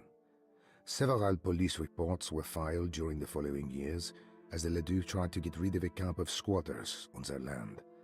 The police made several visits to remove the trespassers, but the people kept returning. On November 1st, 1907, Inspector Legrasse of the police charged a deadly attack in order to save several children kidnapped by the squatters. Many were killed, and even more were jailed. The following year, Ledoux rebuilt Derceto, incorporating the surviving stone foundation and adding a magnificent wrought iron conservatory. The farmland had been reclaimed by the surrounding woods, so it was no longer profitable to use as a plantation. Instead, the house was turned into an artist's colony. The Astarte Artist Colony was a successful group of artists, including figures such as painter Heinrich Cassel and poet Nora Keith. The group was also known for their beloved Mardi Gras crew called the Pirates of Pontchartrain. On September 29, 1915, a tropical hurricane tore through Louisiana, causing Lake Pontchartrain to flood New Orleans. Due to the remote location of Derceto, It took almost 2 weeks for outsiders to learn that the artist's colony was abandoned. The 12 residing artists had all vanished without a trace.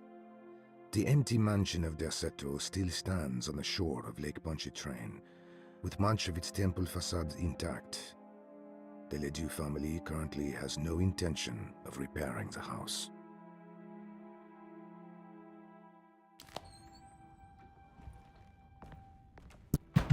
Look like it got repaired to me.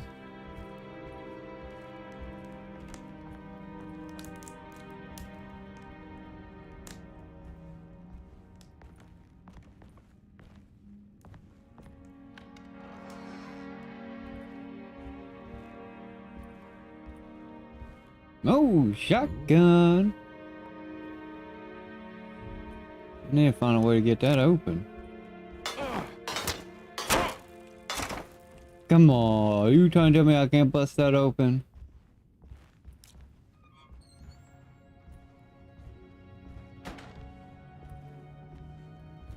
It's wedged shut. I need to find the fucking wedge tool. I'm gonna like some good cookies, son. It made me hungry for some cookies now.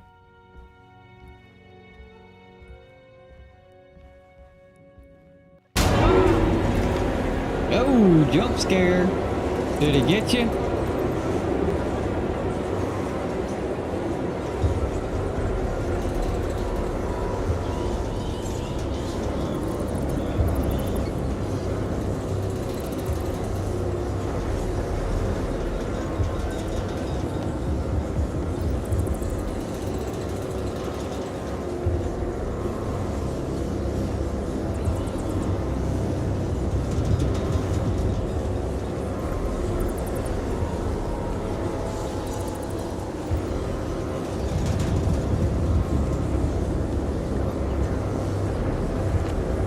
Looks like I need to find something.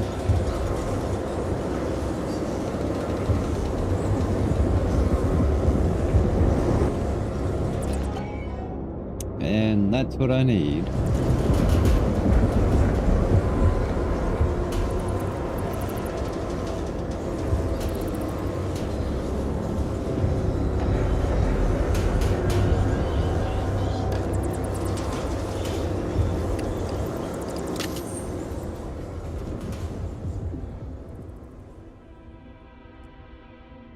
What was that, What Carnby? happened? Everything's normal again? Right. You wigging out, Carnby? You tripping balls? Okay, I finally got this door unlocked.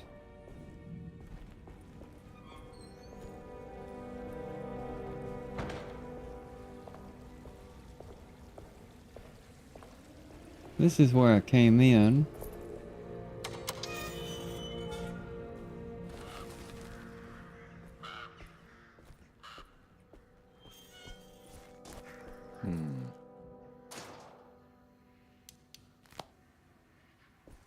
I see.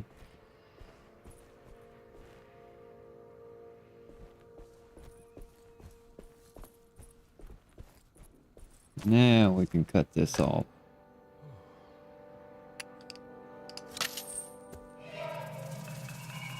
Got it. Oh, okay. I got a little shortcut now. I can climb up there instead of going all the way around. Okay.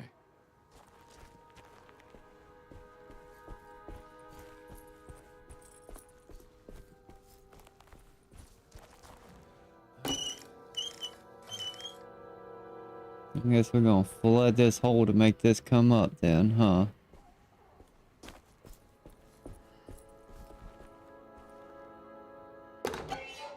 What the hell is this? Mummified cat.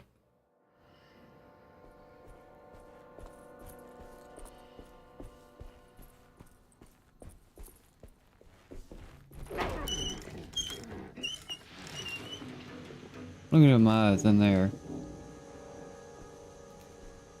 Eyes is looking at me. I'll kill you. Alright, let's see if we got this hole flooded out. Yep.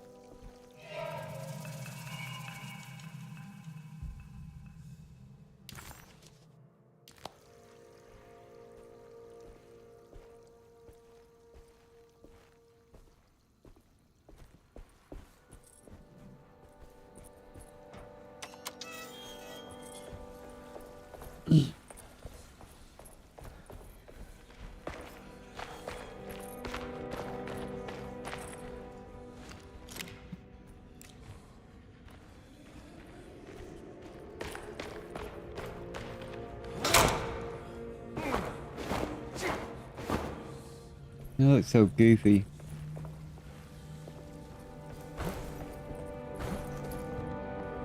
What? I can't go back down here?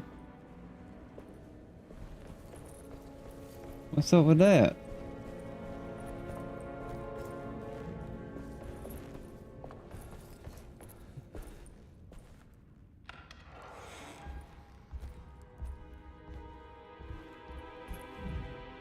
I need to get that shotgun.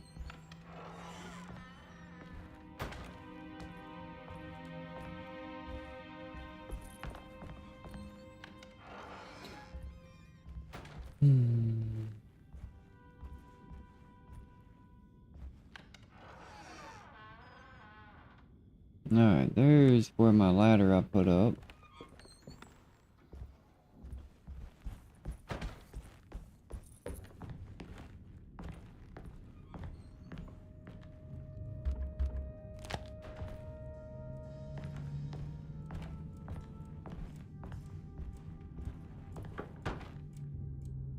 Oh, look at that.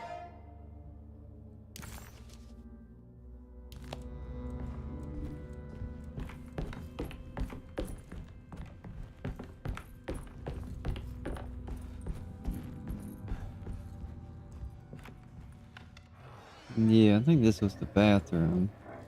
Is there anything new in here? Besides the rats?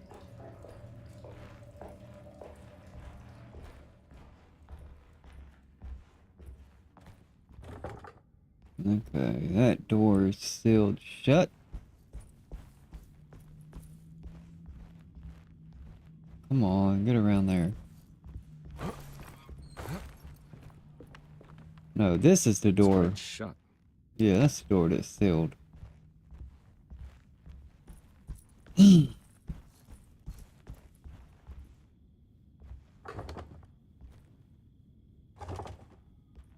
No go on that.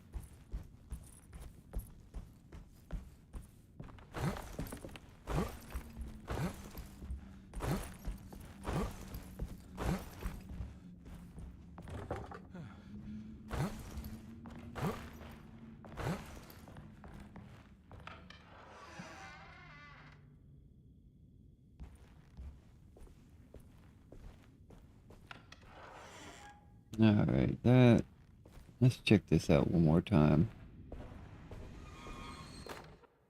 Clue. You know, Mr. Waits, I saw a piece of the plate that Liza broke. I think she's been hiding them. She's not very good at it. She just chucked it into the little room with all the tools behind the boiler. I left it there.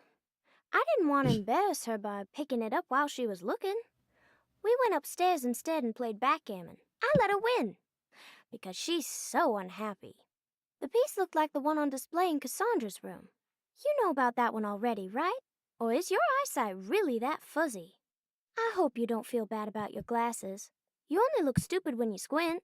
Maybe if you had more eyes, you would see these things. I wish you had all the eyes you needed. Your best and favorite guest, Grace.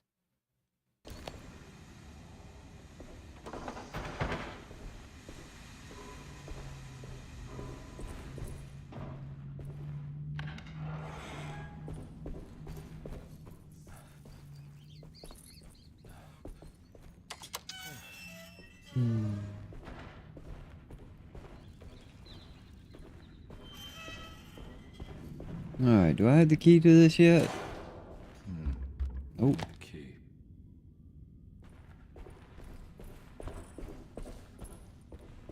Said it was in Cassandra's room. Oh, what is this? Cutscene?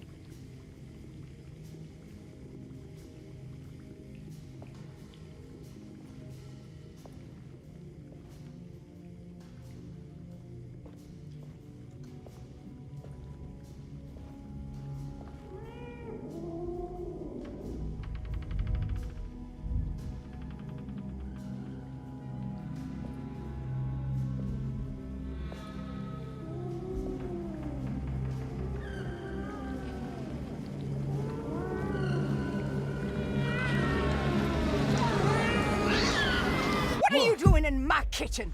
I assure you. No, I'm sorry. I promise you. Mr. Hartwood is I was just nowhere looking near my for- kitchen, and neither should you be. Don't make me I kick didn't you mean out to. of this house. Sorry. Now get out! Yeah. Crazy old bag.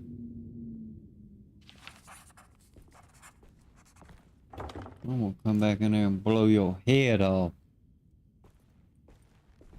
Come at me with a knife like that.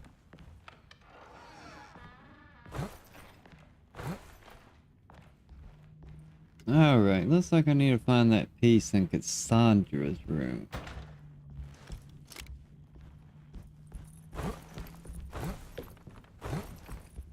Where...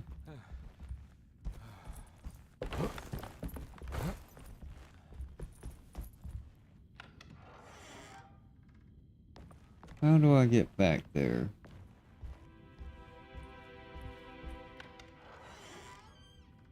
Is it this way?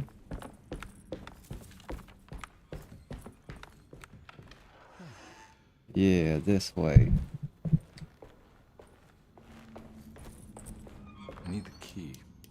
What? I've already been in here though.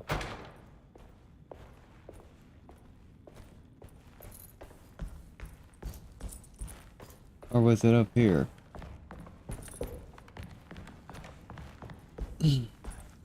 No, it was this door. That's right.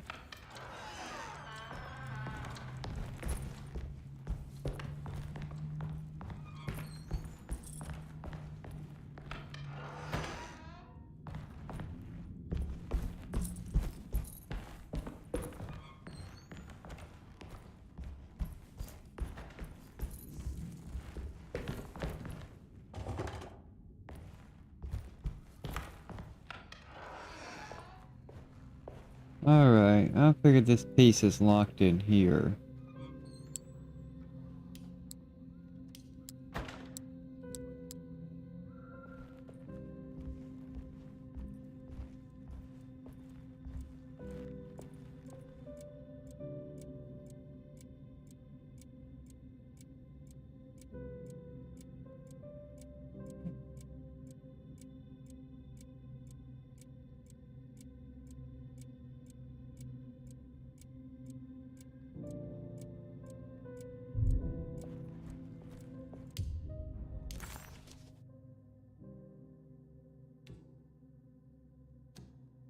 Carnby was in shock, but also a little embarrassed.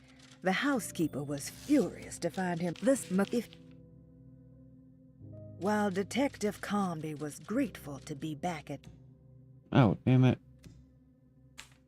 If it wasn't for the collection of peculiar statues, the old astronomical clock would draw every eye in the room. To Carnby, it wasn't the intricate clockwork that stood out, but the odd-looking plate on the inside.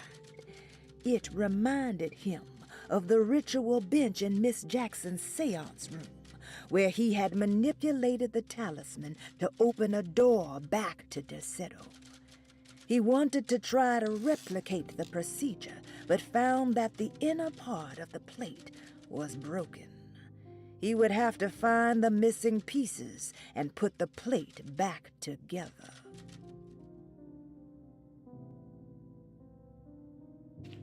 McCarthy reminded Detective Carnby of an old barfly he used to know. He detested him. There was no getting around it. McCarthy was going to have a hard time getting on his good side. The simple astrology cipher was a favorite among the artists who lived in the house 20 years ago. They easily turned into numbers when needed, but also acted as signatures for the members, as there were only 12 of them. Carnby was in shock, but also a little embarrassed. The housekeeper was furious to find him searching through the kitchen and had run him out of the room. There was something strange going on with her, but it didn't feel connected to the case, so he decided to stay out of her way.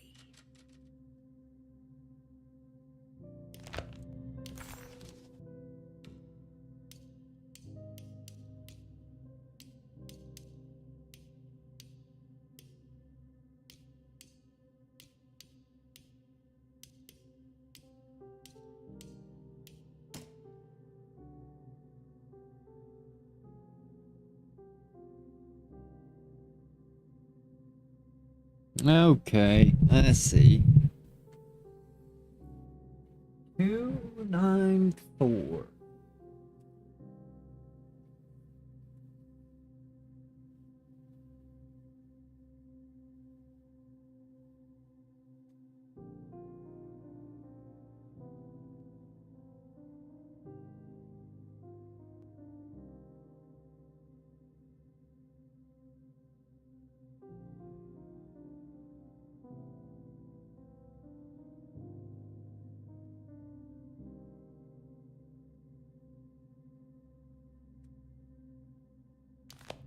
Alright, got it now.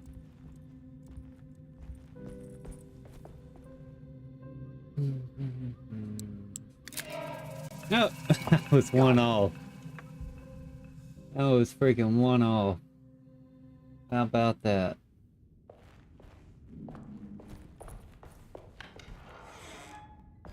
Oh, check this shit out. Everything done went crazy out here.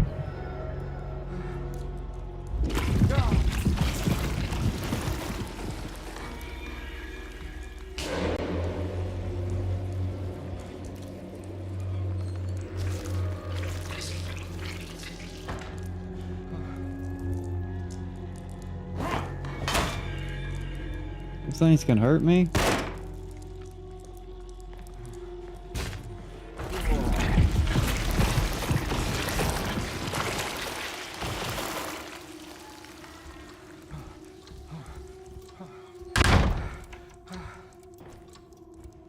Everything back to normal now. What the hell is going on? I think I've seen this somewhere.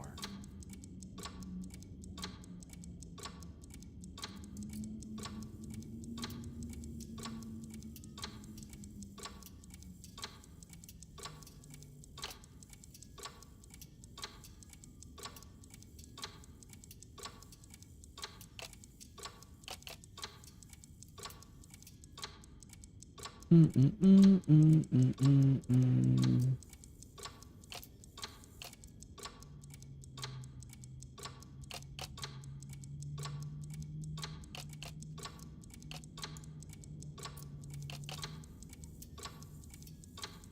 was something in the commonplace book about this.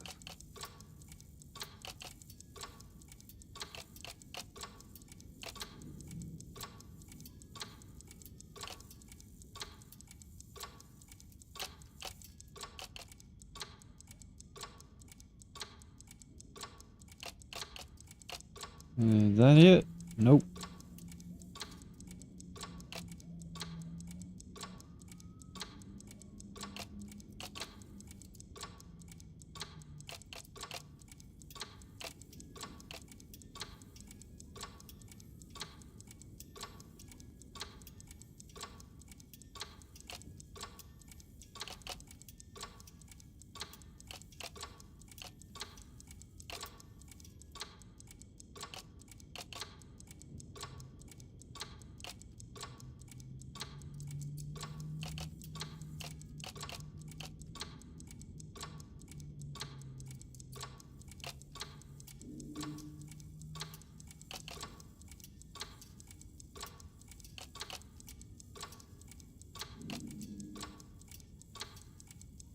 Hmm.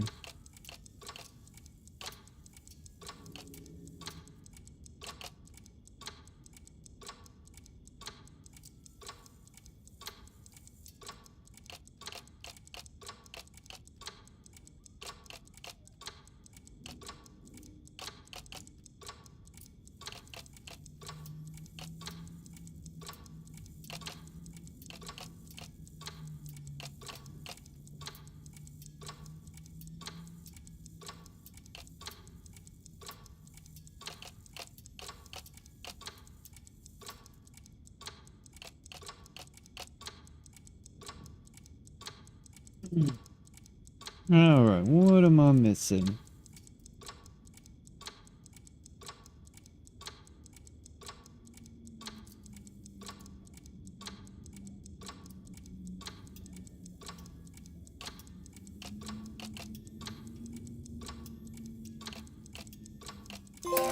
There it is. I think the clock's broke. Or maybe it just stopped in a very precise place.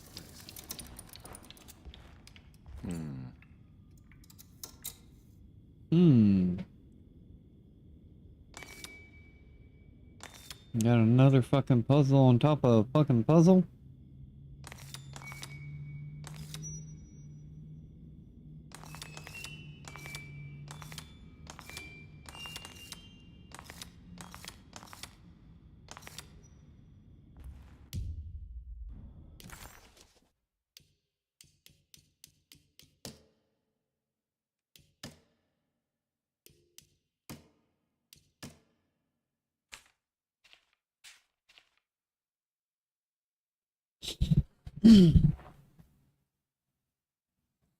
Let me try that 358 again. No, it's already on 358.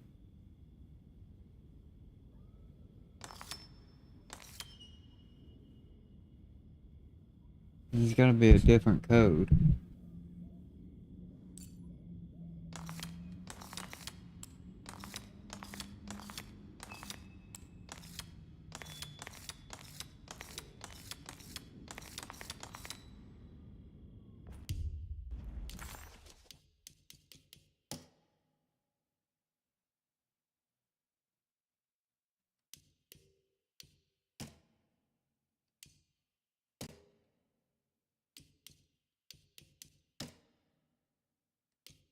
Detective Carnby had a hard time understanding what had happened. It did feel similar to when he was pulled into the French Quarter, but with less power and purpose. Did he cause this, or was it something else?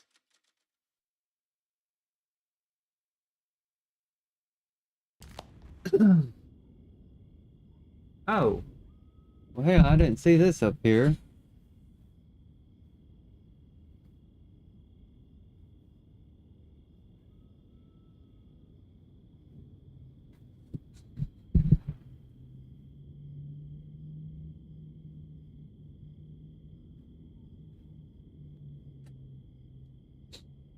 Okay.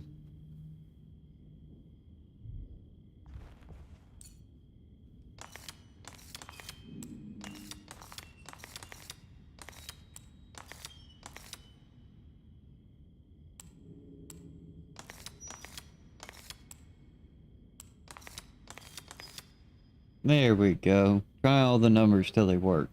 There's a picture in the black glass. It's showing me something. It's the hallway outside Jeremy's room.